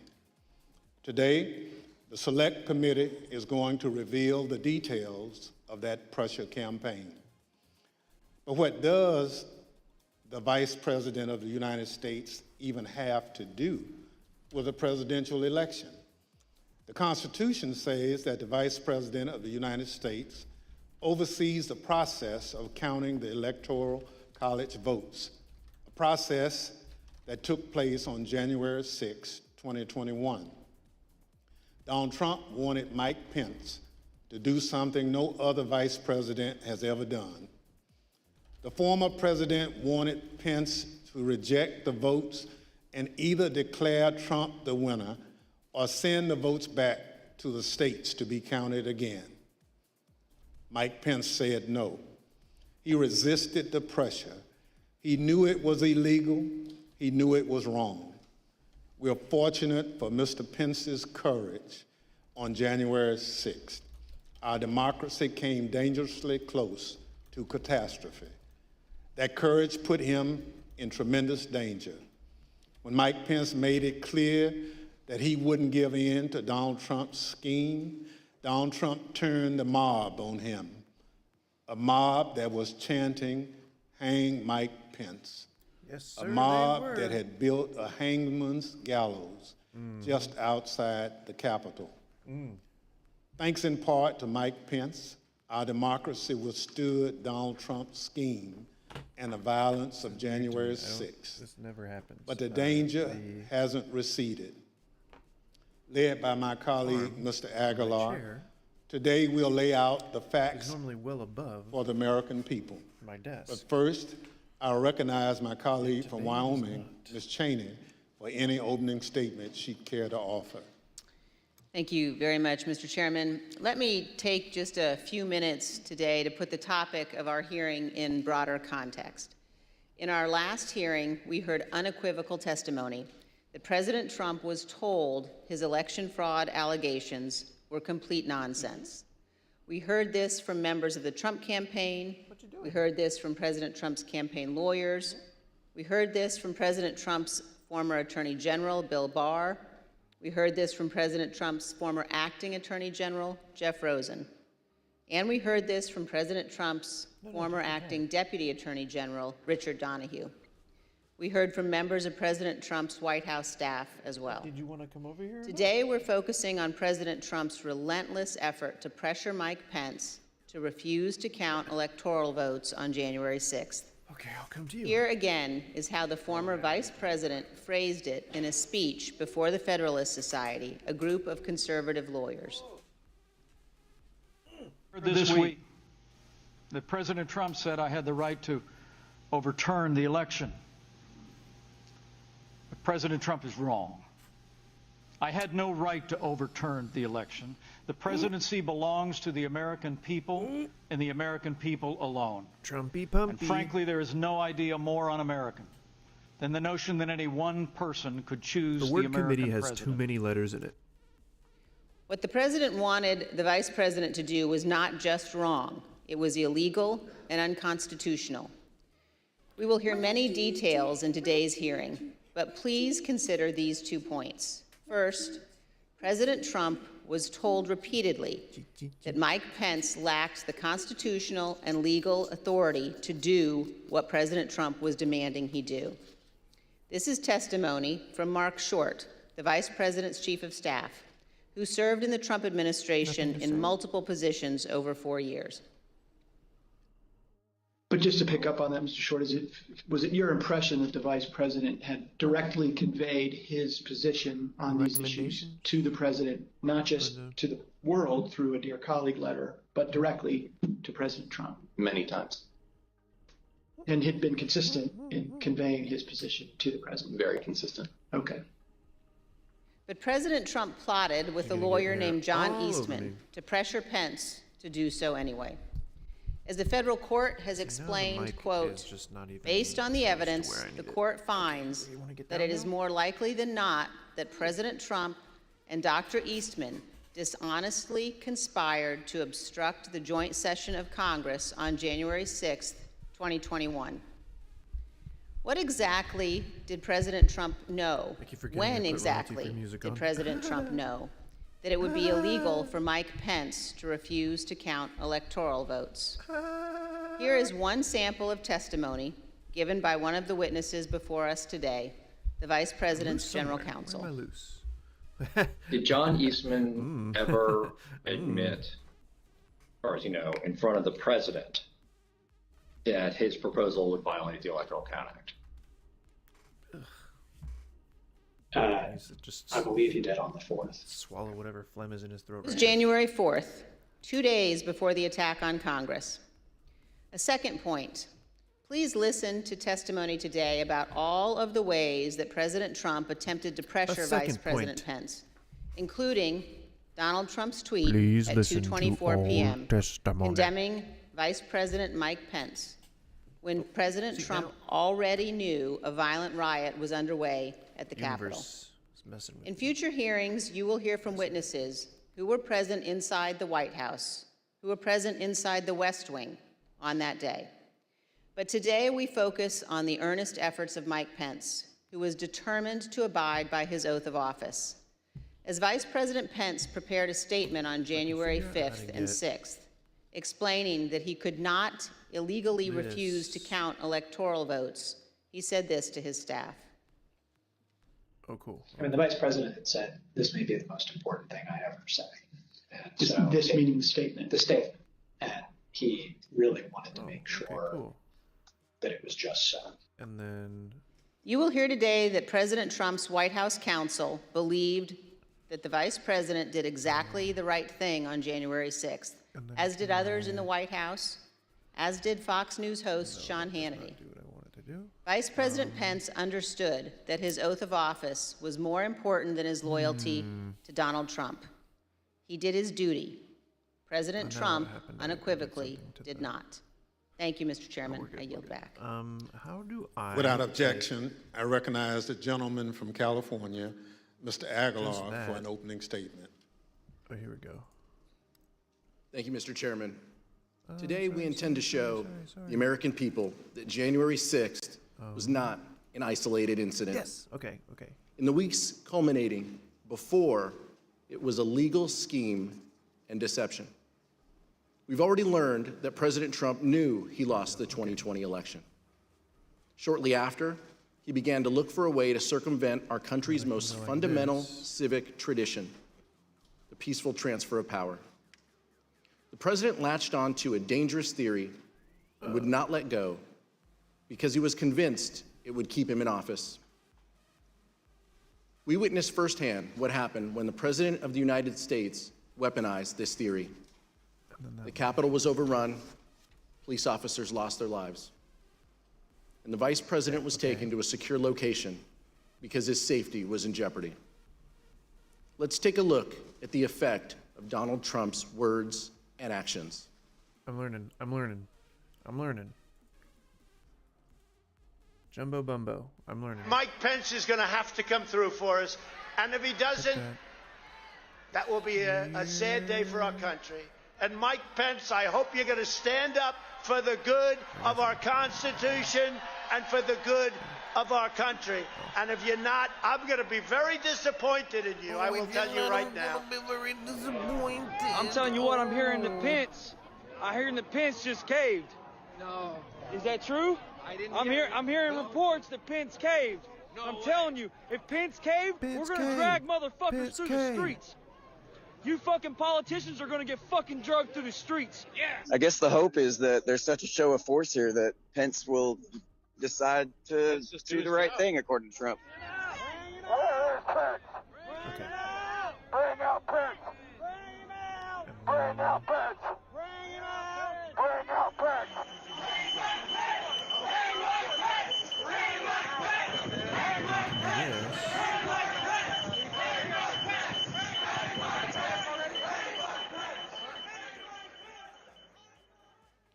How did we get to this point?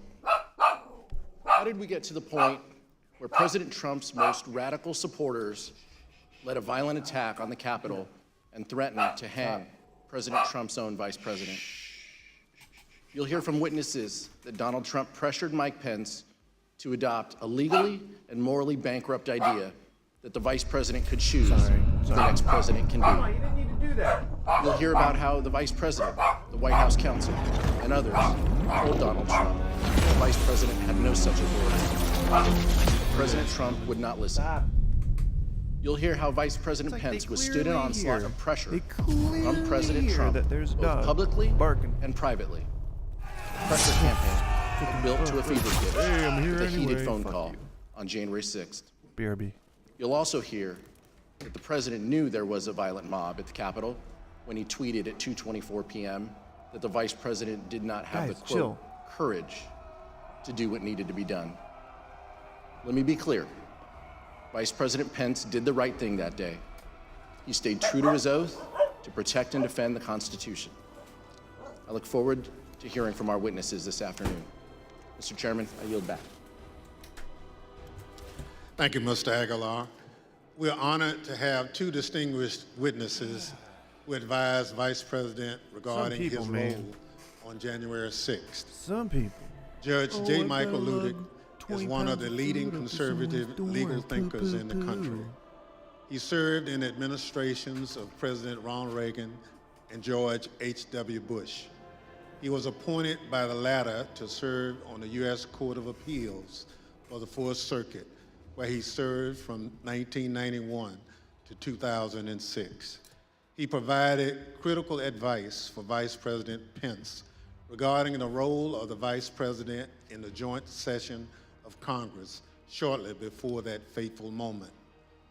He's written that the Vice President does not have the power to select the next President of the United States. He's also written that that contrary theory, espoused by one of his own former law clerks, was, quote, incorrect at every turn. We're also joined today by one of the people who was with Vice President Pence on January 6th. Greg Jacob was counsel to Vice President Pence. He conducted a thorough analysis of the role of the Vice President in the joint session of Congress under the Constitution, the Electoral Count Act, and 230 years of historical practice. But he also has firsthand information about the attack on the Capitol because he lived through it. He was with the Vice President and his own life was in danger. I will now swear in our witnesses. The witnesses will please stand and raise their right hand. Do you swear or affirm under penalty of perjury that the testimony you're about to give is the truth, the whole truth, and nothing but the truth? So help you God. Thank you. You may be seated. Let the record reflect the witnesses answered in the affirmative. I now recognize myself for questions. In the United States, the people choose our representatives, including the highest official in the land, the President of the United States. The American people did this on November 3rd, 2020. But President Trump did not like the outcome. He did everything he could to change the result of the election. He tried litigation, 62 cases, in fact, and that failed. He tried to pressure state legislatures to reverse the results of the election in their states, but they refused. He tried to enlist the Department of Justice in his efforts to overturn election results, but officials leading the department refused to comply. So eventually, he latched on to a completely nonsensical and anti-democratic theory that one man, his own vice president, could determine the outcome of the election. He wanted the vice president to unilaterally select the president. This theory that the vice president could unilaterally select the president runs completely contrary to our Constitution, our laws, and the entirety of our American experience. But that didn't stop. Didn't matter to President Trump. I would now like to explore how President Trump came to latch on to this ridiculous legal theory that the Vice President can select the President of the United States. Mr. Jacob, how did this theory first come to your attention?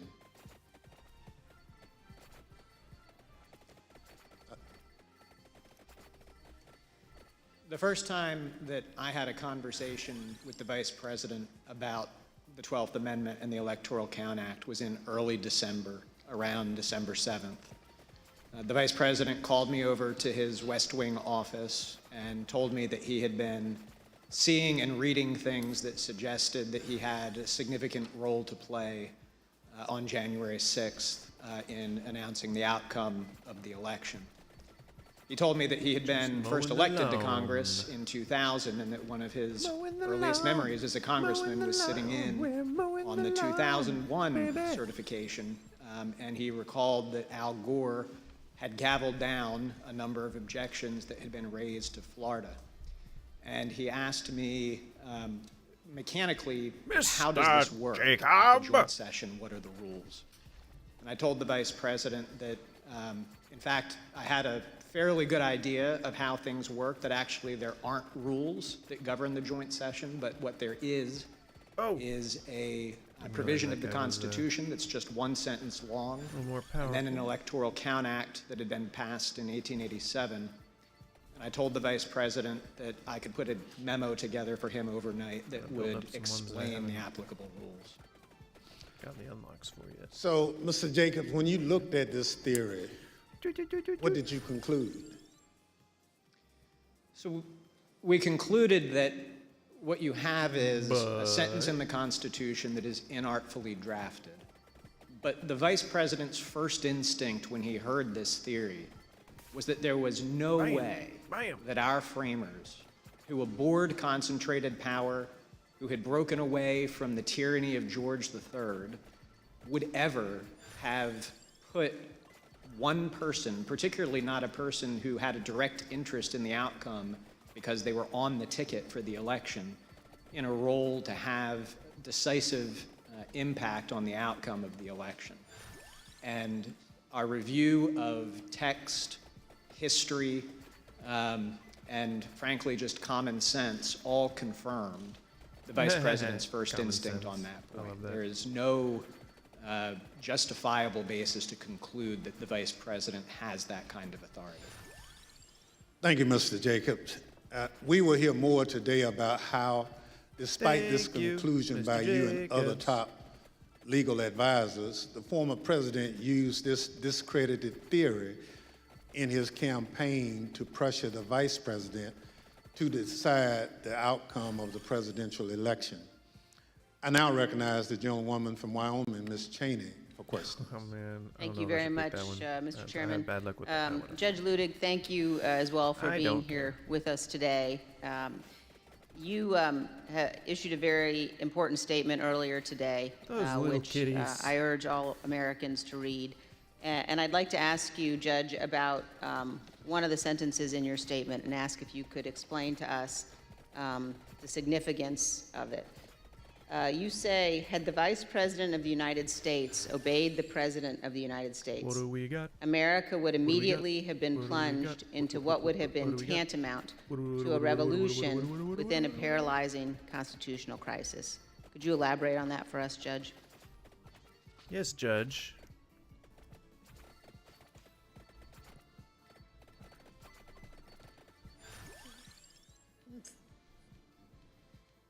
Thank you, Madam Vice Chairman.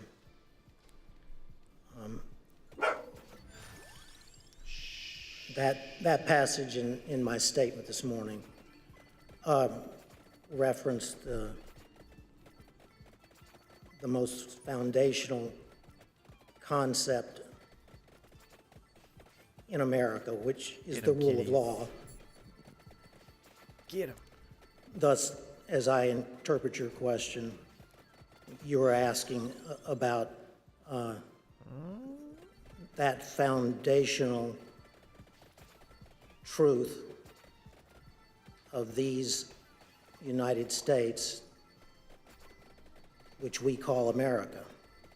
Which we call America. The foundational truth is the rule of law. That foundational truth is, for the United States of America, the profound truth. But it's not merely the profound truth for the United States. It's also the simple truth, the simple foundational truth of the American Republic. Damn, dude, can you speak any slower? Thus, in my view, got him. The hearings being conducted by this select committee are examining that profound truth, got him. Namely the rule of law in the United States of America. The specific question, of course, before you and before the nation. Dude, my guy super doesn't care if he dies. He's just not like, before I'm old. me, is whether that I'm old. foundational rule of law was supremely violated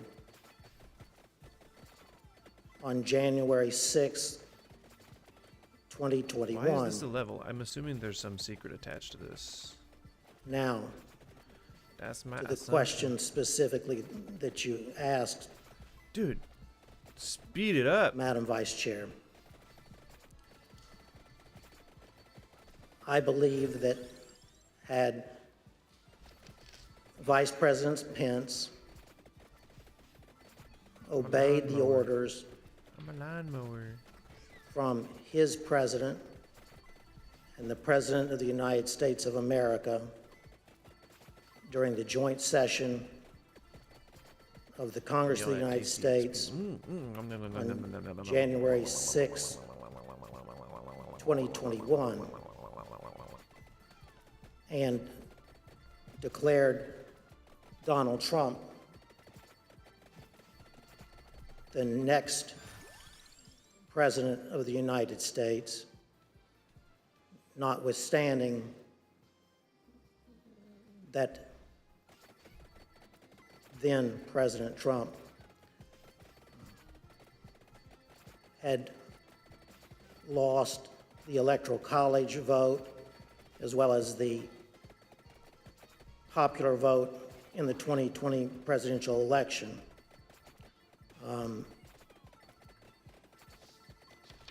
That declaration of Donald Trump as the next president would have plunged America Fire one, I guess. That's good for plants. into what I believe would have been tantamount to a revolution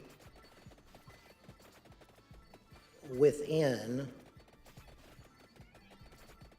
a constitutional crisis. I know he's in trying America, to like make sure that this is all accurate, for which the in books my and view, whatnot, but man, this, and I'm he's only one speaking man, so slow. would have been the first constitutional crisis Keep that XP valuable. Keep that since the XP founding of valuable. the I need some floor Republic. chicken, man. Floor chicken. Oh, Thank yes. you very much, Judge, for your solemn attention to these issues and for your appearance here today. We're going to Stole my describe floor and chicken. discuss in Ugh. detail what happened. Precious felines. And as we do, I'm going to describe a few of the details now of some of the actions taken by a gentleman named Kenneth Cheeseborough. After the Electoral College met and cast their votes on December 14th. Actually, the day before they met, Kenneth Cheeseborough sent a memo to Rudy Giuliani, the president's lead outside counsel. Mr. Cheeseborough wrote to Mayor Giuliani that the vice president is charged with, quote, making judgments about what to do if there are conflicting votes, close quote. Mr. Cheeseborough wrote that when the joint session of Congress got to Arizona in the alphabetical list of states, the vice president should not count the Biden votes, quote, because there are 2 slates of votes. His justification, which we will learn more about in our next hearing, was that a group of Trump supporters in Arizona and other swing states decided to proclaim themselves the true electors for the state, creating 2 sets of electors, the official electors selected by the state and a group of fake electors. Oh my God, I need This some goddamn document chicken. was ordered to be produced to the Select Committee by a federal district court judge. As you will see on the screen shortly, Judge David Carter wrote, quote, the draft memo pushed a strategy that knowingly violated the Electoral Count Act. Damn it. God, you did nothing. The judge concluded that, quote, the memo is both intimately related to and clearly advanced the plan to obstruct the joint session of Congress on January 6, 2021. A few days later, Professor John Eastman took up this cause. Eastman was at the time a law professor at Chapman University Law School.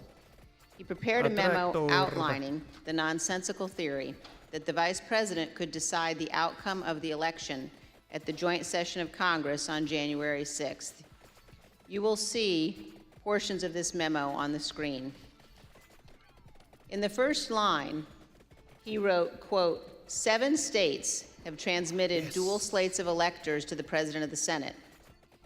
But Dr. Eastman goes on to rely on those so-called dual slates of electors to say that Vice President Pence could simply declare President Trump the winner of the 2020 election.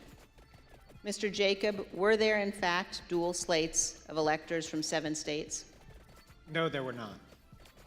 And just a few days after that, Dr. Eastman wrote another memo. This one, quote, wargaming out several scenarios. He knew the outcome he wanted, and he saw a way to go forward if he simply pretended that fake electors were real. You will see that memo up on the screen now.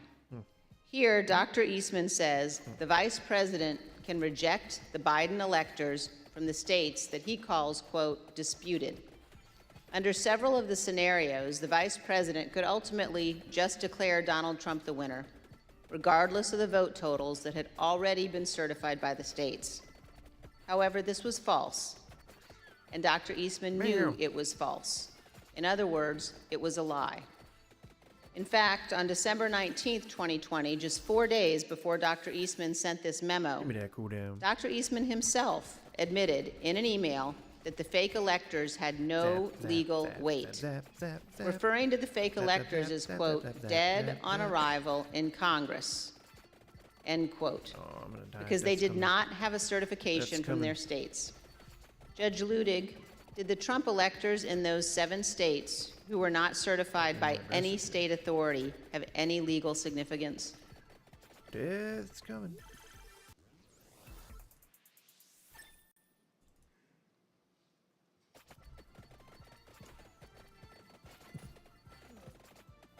Congresswoman, there was no support whatsoever in either the Constitution of the United States nor the laws of the United States I just have to not care. for the vice president, frankly, ever to count alternative electoral slates from the states that had not been officially certified by the designated state official in the Electoral Count Act of 1887. I did notice in the passage from Mr. Eastman's memorandum, and I took a note on it, and correct me if I'm wrong, but he said in that passage I'm at half health now. that there was both legal authority as well as Calm down. historical precedent. Floor chicken. I do know what Mr. Eastman was referring to when he said that there was historical precedent for doing so. He was incorrect. There was no historical precedent. Get into it. Get into it. From the beginning of the founding in 1789 that even as this damage is mere fine. We're historical good. We're good. precedent, We're good. We're good. as distinguished half from legal We're precedent, kind of good. We're a little good. would support the possibility of the Vice President of the United States Oh my God. There we go. Yeah. Get it. quote, counting alternative electoral slates that had not been officially certified to the Congress pursuant to the Electoral Count Act of 1887. Damage up. I would be glad to explain that historical precedent if the committee wanted, but it would be a digression. Thank you very much, Judge. I know my colleagues will be pursuing that issue in more depth, and now I'd like to yield back, Mr. Chairman. I don't know Thank you how very they much. can. Pursuant to Section 5C8 of House Resolution 503, the chair recognizes the gentleman from California, Mr. Aguilar, and staff counsel, Mr. John Wood, for questioning. Thank you, Mr. Chairman. We're fortunate to have a bipartisan staff. Senior Investigative Counsel John Wood previously served as United States Attorney in Missouri under President George W. Bush. Either I'm gonna die He and from I will these share guys or I'm gonna today's die from lines of death. questioning. Mr. Wood? Nope, it's going to be death. Thank you, Mr. Aguilar. Judge Ludig, I had the incredible honor of serving as one of your law clerks. Another person who did was John Eastman. And you have written that Dr. Eastman's theory that the vice president could determine who the next president of the United States is, in your words, incorrect at every turn. Could you please explain briefly your analysis? Get me. All right, so I have another unlock that I got to do. Is it 15 minutes with Papilla? It was my honor, Mr. Wood, to have you serve as my law clerk.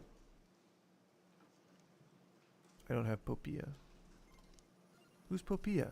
I could answer that question perfectly if I had at my disposal either Mr. Eastman's tweet or my own analytical tweet of September 21st. I gotta get those up. But I don't. Man. But that said, let me try to remember the analysis of Mr. Eastman's analysis. And Judge, I can read to you and to the audience, I think what was a really key passage from your very insightful analysis when you wrote, I believed that Professor Eastman was incorrect at every turn of the analysis in his January 2nd memorandum, beginning with his claim that there were legitimate competing slates of electors presented from 7 states, and you've already addressed that issue.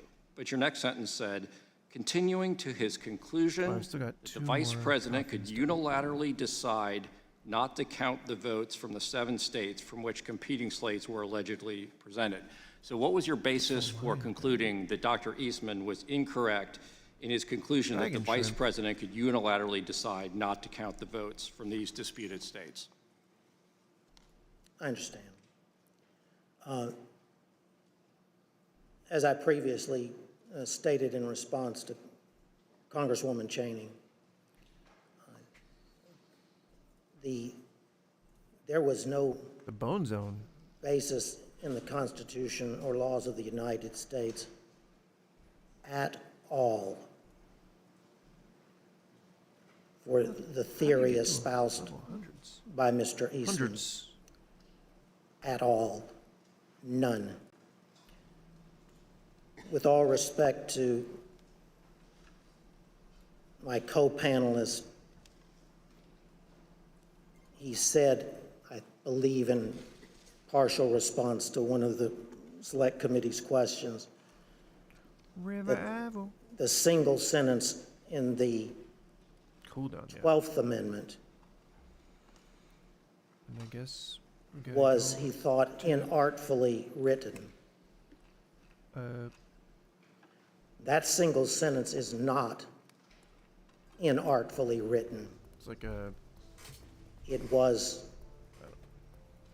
pristine clear where do I go? that the Oh. President of the Senate on January 6th, the incumbent going. Vice President of the United States, had little substantive constitutional authority, if any, at all. The 12th Amendment, the single sentence that Mr. Wait, why am I Jacob not getting any refers XP? to, I'm so dumb. says in substance that following the transmission of the certificates to the Congress of the United States and under the Electoral Count Act of 1887, the Archivist of the United States, that the presiding officer I hate this shall man's cadence. open the certificates Oh, I hate it so much. in the presence of the Congress of the United States in joint session. It then says unmistakably, not even that the Vice President himself shall count the electoral votes. It clearly says merely that the electoral count votes shall then be counted. It was the Electoral Count Act of 1887 that that filled in, if you will,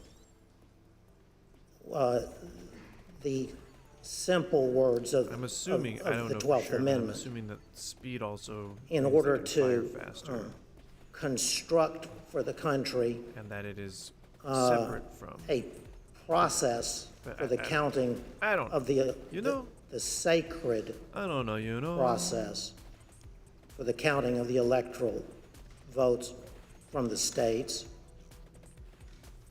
that neither our original Constitution nor even the 12th Amendment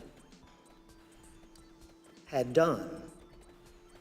The irony, if you will, is that The ironing is delicious. God, from I its can't- founding I speak too well. until 1887, I have too much of a when masterful grasp Congress on passed the human Electoral language. Count Act, the nation had been Can't even in make fun of it correctly. considerable turmoil during at least 5 of its presidential elections, beginning as soon Your mom's a thereafter presidential election. from the founding Got him. as 1800. So it wasn't for almost 100 years later Freeze.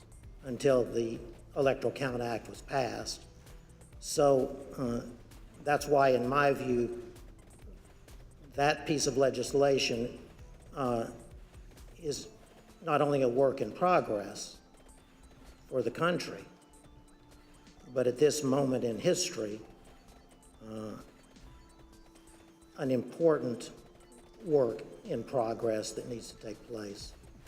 That was long-winded, This- I understand. Well, Judge Ludig, at the risk of oversimplifying for the non-lawyers who are watching, is it fair to say that the 12th Amendment basically says 2 things happen? The Vice President opens the certificates and the electoral votes are counted. Is it that straightforward?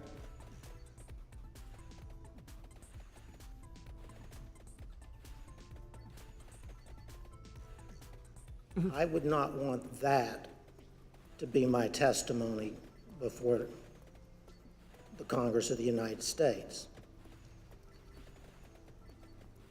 The language of the 12th Amendment is that simple. Thank you, Judge. Mr. Jacob, I have a question for you. I believe during your deposition before this committee, you said something to the effect of you'd read every word written about the 12th Amendment, the Electoral Count Act, and historical practice. I know in response to the chairman's earlier question, you gave your bottom line conclusion, Right, but can you tell us a little bit about the process that you and your colleagues went through of researching this issue and what conclusion you came to after your thorough research? So, Come at me, bros. you, as a lawyer who's analyzing a constitutional provision, you start with the constitutional text, you go to structure, you go to history. So we started with the text. We did not think that the text was quite as unambiguous as Judge Ludig indicated. In part, we had a constitutional crisis in 1876 because in that year, All these things. multiple slates of electors were certified by multiple slates. And when it came time to count those votes, the antecedent question of which ones had to be answered. That required the appointment of an independent commission. That commission had to resolve that question, and the purpose of the Electoral Count Act of 1887 had been to resolve those latent ambiguities. Now, I'm in complete agreement with Judge Ludig. It is unambiguous that the Vice President does not have the authority to reject electors. There is no suggestion of any kind that it does. There is no mention of rejecting or objecting to electors anywhere in the 12th Amendment. And so the notion that the Vice President could do that certainly is not in the text. But the problem that we had and that John Eastman raised in our discussions was we had all seen that in Congress in 2000, in 2004, in 2016, there had been objections raised to various states. And those had even been debated in 2004. And so here you have an amendment that says nothing about objecting or rejecting, and yet we did have some recent practice of that happening within the terms of the Electoral Count Act. So we started with that text, and I recall in my discussion with the Vice President, he said, I can't wait to go to heaven and meet the framers and tell them the work that you did in putting together our Constitution is a work of genius. Thank you. It was divinely inspired. There is one sentence that I would like to talk to you a little bit about. So then we went to structure. And again, the Vice President's first instinct here is so decisive on this question. There's just no I need one way floor chicken. that the framers of the Constitution, who divided power and authority, who separated it out, who had broken away from George III and declared him to be a tyrant, there was no way that they would have put in the hands of one person the authority to determine who was going to be president of the United States. And then we went to history. We examined every single electoral vote count that had happened in Congress since the beginning of the country. We examined the Electoral Count Act. We examined practice under the Electoral Count Act. And critically, no vice president in 230 years of history had ever claimed to have that kind of authority, hadn't claimed authority to reject electoral votes, had not claimed authority to return electoral votes back to the states. In the entire history of the United States, not once had a joint session ever returned electoral votes back to the states to be counted. And in the crisis of 1876, Justice Bradley of the United States Supreme Court, who supplied the decisive final vote on that commission, had specifically looked at that question and said, first, the vice president clearly doesn't have authority to decide anything. And by the way, also does not have authority to conduct an investigation by sending things back out for a public look at. So the history was absolutely decisive. And again, part of my discussion with Mr. Eastman was, if you were right, don't you think Al Gore might have liked to have known in 2000 that he had authority to just declare himself president of the United States? Did you think that the Democrat lawyers just didn't think of this very obvious quirk that he could use to do that? And of course, he acknowledged Al Gore did not and should not have had that authority at that point in time. But so text, structure, history, I think what we had was some ambiguous text that common sense and structure would tell you the answer cannot possibly be that the vice president has that authority. As the committee already played the vice president's remarks, there is almost no idea more un-American than the notion that any one person would choose the American president. And then unbroken historical practice for 230 years that the vice president did not have such crappy crap. Yes. Oh God. Yes. Thank you. I reserve the remainder of my time. Very crap. Oh no. Mr. Jacob, you weren't the only one who knew that the legal theory was wrong, though. Here's what various advisors to the president thought about that theory. You've been clear repeatedly with Mr. Meadows about you and the vice president having a different view about his authority on January 6th. I believe I had. What are we gonna do? What are we gonna do? What are we gonna do? Did Mr. Meadows ever Let's go explicitly or for- tacitly agree with you, or Damage. say, yeah, that makes sense, or okay? Oh, she's got the most I believe fabulous that, song. Listen to that. that Mark Oh, there's did that floor chicken I needed. What makes you say that? I believe that's what he told me. But Son of a. as I mentioned, I think Mark had told so many people so many different things that it was not something that that I would necessarily We'll get consent. her, It's okay. Well, that means guns. that's resolved. Tell me more what he told you on this topic. Well, I think it was that the vice president doesn't have any broader Seasonal role. asthma sucks. And I think he was understanding of that. So despite the fact that he may have said other things to the president or others, to you, he said he understands. The vice president has no role. Yes. Okay. Did he say that to you several times? A couple times. All that floor Before chicken. January 6th? Yes. The way it was communicated to me was that Pat Cipollone thought the idea was nutty and Baloney? had, at one point confronted Pastor Eastman Baloney? basically with the same sentiment. Pat expressed his admiration for the vice president's actions on the day of the 6th and said that he concurred with the legal analysis that our team had put together to reach that point.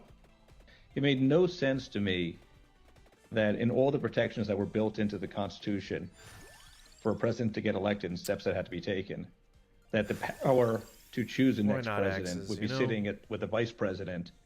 Do you know if Mr. Clark or Mr. Morgan, is it Morgan, viewed about that, thought about that, Mr. Eastman's Already advice? evolved Yeah, they axes. thought it Damn was it. crazy. Do you know if they ever expressed an opinion on whether they thought the vice president had the power that John Eastman said he did? I know for a fact I heard both say that his theory was crazy, that there was no validity to it in any way, shape, or form. And did they express that before January 6th? Yes. To whom? I think anyone who would listen. Okay, what were your prior interactions with Eastman? He described for me what he thought the ambiguity was in the statute, and he was walking through it at that time. And I said, Oh yeah, it passes through enemies. hold on a second, I want to understand what you're saying. You're saying that you believe the vice president, acting as president of the Senate, can be the sole decision maker as to, under your theory, who becomes the next president of the United States? And you said yes. And I said, are you out of your effing mind? Right? And that was pretty blunt. I said, you're completely crazy. I said, you're going to turn around and tell 78 plus million people in this country that your theory is this is how you're going to invalidate their votes because you think the election was stolen? And I said, they're not going to tolerate that. I said, you're going to cause riots in the streets. And he said, words to the effect of, there's been violence in the history of our country, Eric, to protect the democracy or protect the republic. Oh yeah, totally not treasonous. In fact, there was a risk that the lawyers in the White House counsel's office would resign. For example, Fox News host Sean Hannity expressed concern that the entire White House counsel's office could quit. As you can see from these texts, yeah, Mr. Hannity wrote to White House Chief of Staff Mark Meadows that, quote, "We can't lose the entire White House counsel's office. I do not see January 6th happening the way he is being told." A few days later, on January 5th, Mr. Hannity wrote to Mr. Meadows that, quote, "I'm very worried the next 48 hours. Pence pressure, White House counsel will leave." While Sean Hannity was apparently very concerned about the possibility that the White House counsel would resign in protest, the president's effort to force the vice president to violate the Constitution, some others close to the president were more dismissive of the White House counsel's position. Here's what Trump's son-in-law and senior advisor Jared Kushner said during his deposition regarding the White House counsel Pat Cipollone's threats to resign. Jared, are you aware of instances where Pat Cipollone threatened to resign? Patsy Baloney. I kind of, like I said, my interest at that time was on trying to get as many pardons done. And I know that, he was always, him and the team were always saying, oh, we're going to resign. We're not going to be here if this happens, if that happens. So I kind of took it up to just be whining, to be honest with you. Mm-hmm. Whining, yes. The president's own lead outside counsel, Rudy Giuliani, also seemed to concede that the vice president did not have the authority to decide the outcome of the election or send it back to the states. Here's what White House attorney Eric Hirschman said about his call with Mayor Giuliani on the morning of the 6th. Now? Come on. It's messed up, man. Morning of January 6th, I think he called me out of the blue. Right? And I was like getting dressed. And we had an intellectual discussion about Eastman's, I don't know if it's Eastman's theory per se, but the VP's role. Eat it. And he was asking me my view and analysis and then the practical implications of it. And when we finished, he said, "Get him." Like, I believe that, you're probably right. Get him. I think he thought when we're done that it would be something he'd have to consider if he was sitting on the bench. But he'd probably come down in that, you couldn't interpret it or sustain the argument long term. Of course, the fact that Mayor Giuliani seemed to admit that the theory was wrong did not stop him from going before the crowd just a few hours later on January 6th and saying the exact opposite. Here's Mayor Giuliani's speech at the Ellipse rally on January 6th. We're here just very briefly to make a very important 2 points. Number one, every single thing that has been outlined as the plan for today is perfectly legal. I have Professor Eastman here with me to say a few words about that. He's one of the preeminent constitutional scholars in the United States. It is perfectly appropriate given the questionable constitutionality of the Election Counting Act of 1887, that the Vice President can cast it aside, and he can do what a president called Jefferson did when he was Vice President. He can decide on the validity of these crooked ballots, probably or drunk he can right there. send it back to the legislatures, give them 5 to 10 days to finally finish the work. And here's what Dr. Eastman said in his speech at the Ellipse on January 6th. And all we are demanding of Vice President Pence is this afternoon at 1 o'clock, he let the legislatures of the state look into this so we get to the bottom of it and the American people know whether we have control of the direction of our government or not.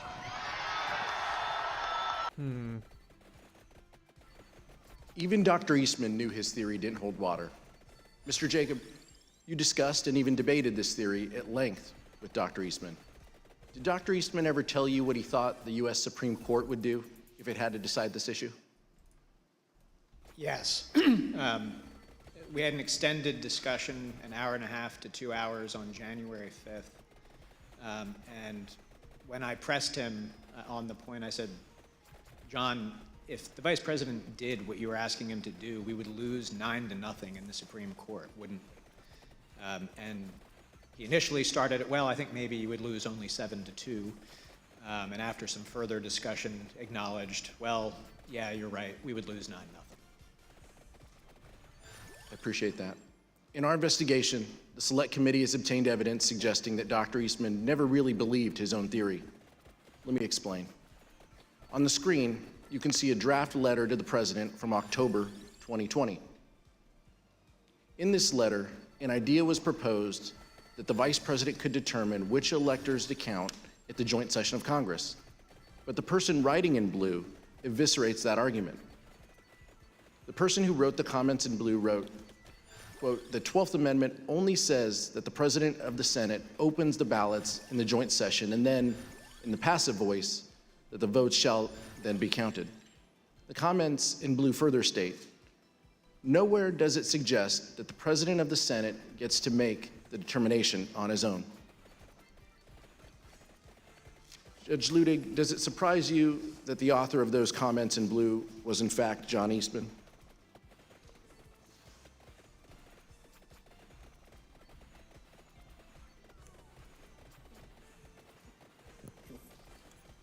Yes, it does, Congressman. But let me, watching this unfold, let me try to unpack what was at the root of what I have called the blueprint to overturn the 2020 election. And it is this, and I had foreshadowed this answer in my earlier testimony to Congresswoman Cheney. Mr. Eastman, from the beginning, said to the President that there was both legal as well as historical precedent for the Vice President to overturn the election. And what we've heard today, I believe, is what happened within the White House and elsewhere as all the players, led by Mr. Eastman, got wrapped around the axle by the historical evidence claim by Mr. Eastman. Let me explain very simply. This is what I said would require a digression that I would be glad to undertake if you wished. In short, if I had been advising the Vice President of the United States on January 6th, and even if then Vice President Jefferson and even then Vice President John Adams and even then Vice President Richard Nixon had done exactly what the President of the United States wanted his Vice President to do.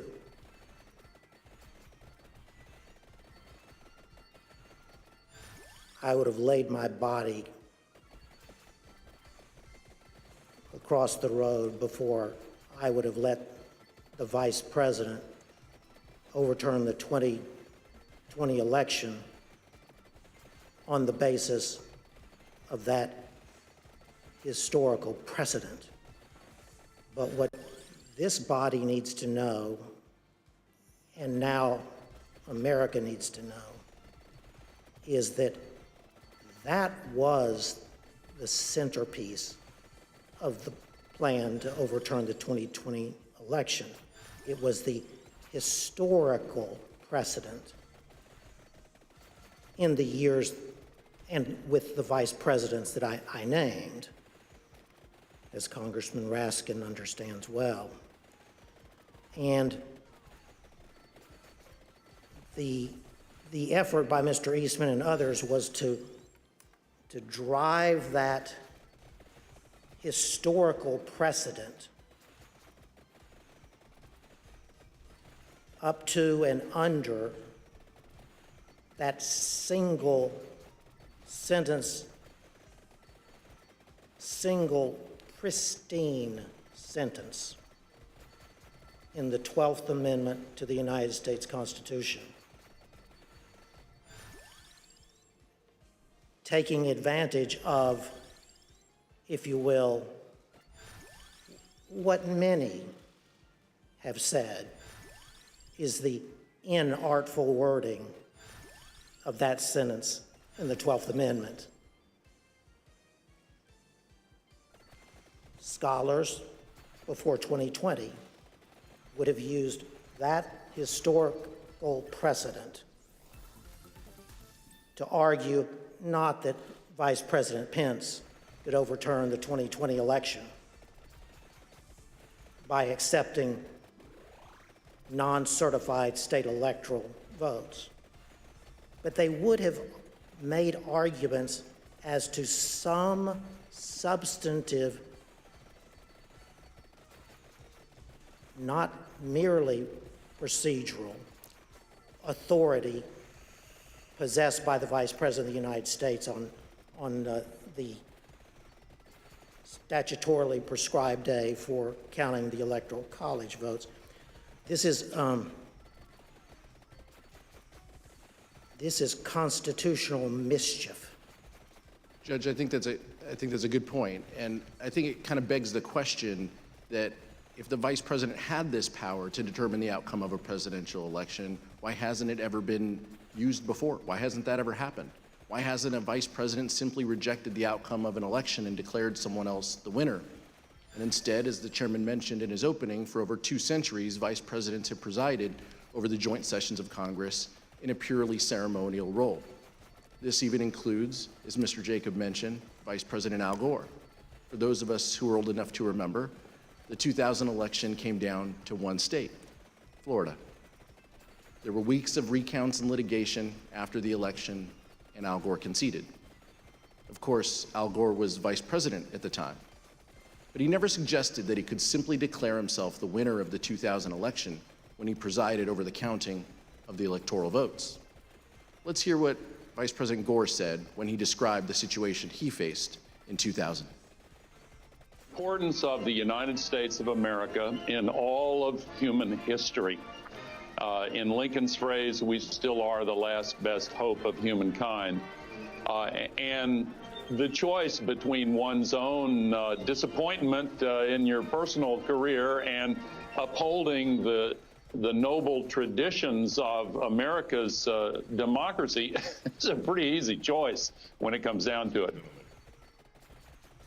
Mr. Jacob, oh God, did Dr. Eastman say whether he would want other vice presidents such as Al Gore after the 2000 election or Kamala Harris after the 2024 election to have the power to decide the outcome of the election?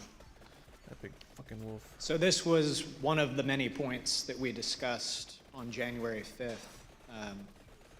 He had come into that meeting trying to persuade us that there was some validity to his theory. I viewed it as my objective to persuade him to acknowledge he was just wrong. And I thought this had to be one of the most powerful arguments. Projectiles, I'm fine with John, back in 2000, you weren't jumping up and saying Al Gore had this authority to do that. You would not want Kamala Harris to be able to exercise that kind of authority in 2024 when I hope Republicans will win the election, and I know you hope that too, John. And he said, absolutely. Al Gore did not have a basis to do it in 2000. Kamala Harris shouldn't be able to do it in 2024, but I think you should do it today. Oh. Mark Short told the Select Committee that Vice President Pence consulted with one of his predecessors, Vice President Dan Quayle, regarding the role of the Vice President. Vice President Quayle confirmed Pence's view that the role was purely ceremonial. Mr. Short also told the committee that he, Mr. Short, received a call from former House Speaker Paul Ryan. Here is Mr. Short's description of his conversation with Speaker Ryan. Speaker Ryan wanted to call and say, you know, you don't have any greater authority. And I said to him, Mr. Speaker, you know, Mike, you know he doesn't, you know he recognizes that. And we sort of laughed about it, and he said, I get it. And he later spoke to the vice president, too, to, I think, have the same conversation. Fortunately for the fate of our republic, Vice President Pence refused to go along with President Trump's demands that he determine the outcome of the presidential election. Mr. Jacob, what was the vice president's reaction when you discussed with him the theory that the vice president could decide the outcome of the election? Congressman, as I've testified, the vice president's first instinct was that there was no way that any one person, particularly the vice president who is on the ticket and has a vested outcome in the election, could possibly have the authority to decide it by rejecting electors or to decisively alter the outcome by suspending the joint session for the first time in history in order to try to get a different outcome from state legislatures. Despite the fact that the vice president had a strongly held and correct view that he could not decide the outcome of the election, President Trump launched a multi-week campaign of both public and private pressure to get the Vice President Mike Pence to violate the Constitution. Here are some examples of the intense pressure the Vice President faced from all sides and what his Chief of Staff thought of it. I hope Mike Pence comes through for us, I have to tell you. I hope that our great Vice President comes through for us. He's a great guy. Of course, if he doesn't come through, I won't like him quite as much. Was it your impression that the vice president had directly conveyed his position on these issues to the president, not just to the world through a Dear Colleague letter, but directly to President Trump? Many times. And had been consistent in conveying his position to the president? Very consistent. I am aware of the fact that the president was upset with the way Pence acted. Are we to assume that this is going to be a climactic battle? Well, I think a lot of that depends on the courage and the spine of the individuals involved. That would be a nice way to say a guy named Vice President Mike Pence? Yes. I think we've been clear as to what the vice president's role was. I think the vice president been clear with the president. I think I've been clear with Mark Meadows. I think the vice president is going to throw down tomorrow and do the right thing because, Lou, like I said before, this is a time for choosing. People are going to look back at this moment tomorrow and remember where every single one of their elected officials were. Did they vote for the rule of law and getting these elections right, or did they give it away to the Democrats and the people who cheated and stole their way through this election? Rule of law Definitely in the, by I got overturning back the in the election. town as talk, say like the 5th and the 6th.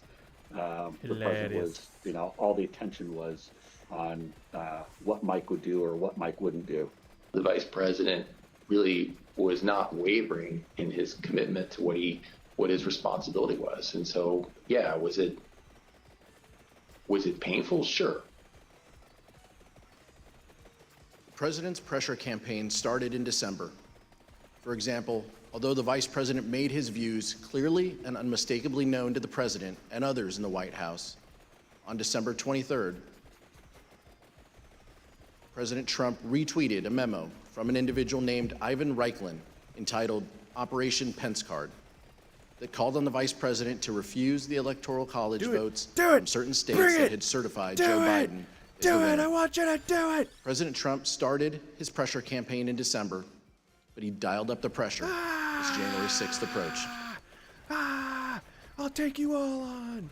I'll bring you down with me. The testimony we have received in our investigation indicates that by the time January 4th arrived, President Trump had already engaged in a, quote, multi-week campaign to pressure the vice president to decide the outcome of the election. This had included private conversations between the two leaders, Trump's tweets, and at least one meeting with members of Congress. I did one. We understand that the vice president started his day on January 4th with a rally in Georgia for the Republican candidates in the U.S. Senate runoff. When the vice president returned to Washington, he was summoned to meet with the president regarding the upcoming joint session of Congress. Mr. Jacob, who attended that meeting? The attendees were the Vice President, the President, Mark Short, the Chief of Staff to the Vice President, myself, and John Eastman. There was about a 5-minute period where Mark Meadows came in on a different issue. Let's show a photo of that meeting. Mr. Jacob, during that meeting between the president and the vice president, what theories did Dr. Eastman present regarding the role of the vice president in counting the electoral votes? All right, well, I think I'm just going to call it there. Work on some other stuff. But, savings pending student loan refund. Oh, Jesus Christ. But yeah, thanks for watching if you were here. If not, I will continue doing this as often as I can. And hopefully, people actually stop by next time. Thank you.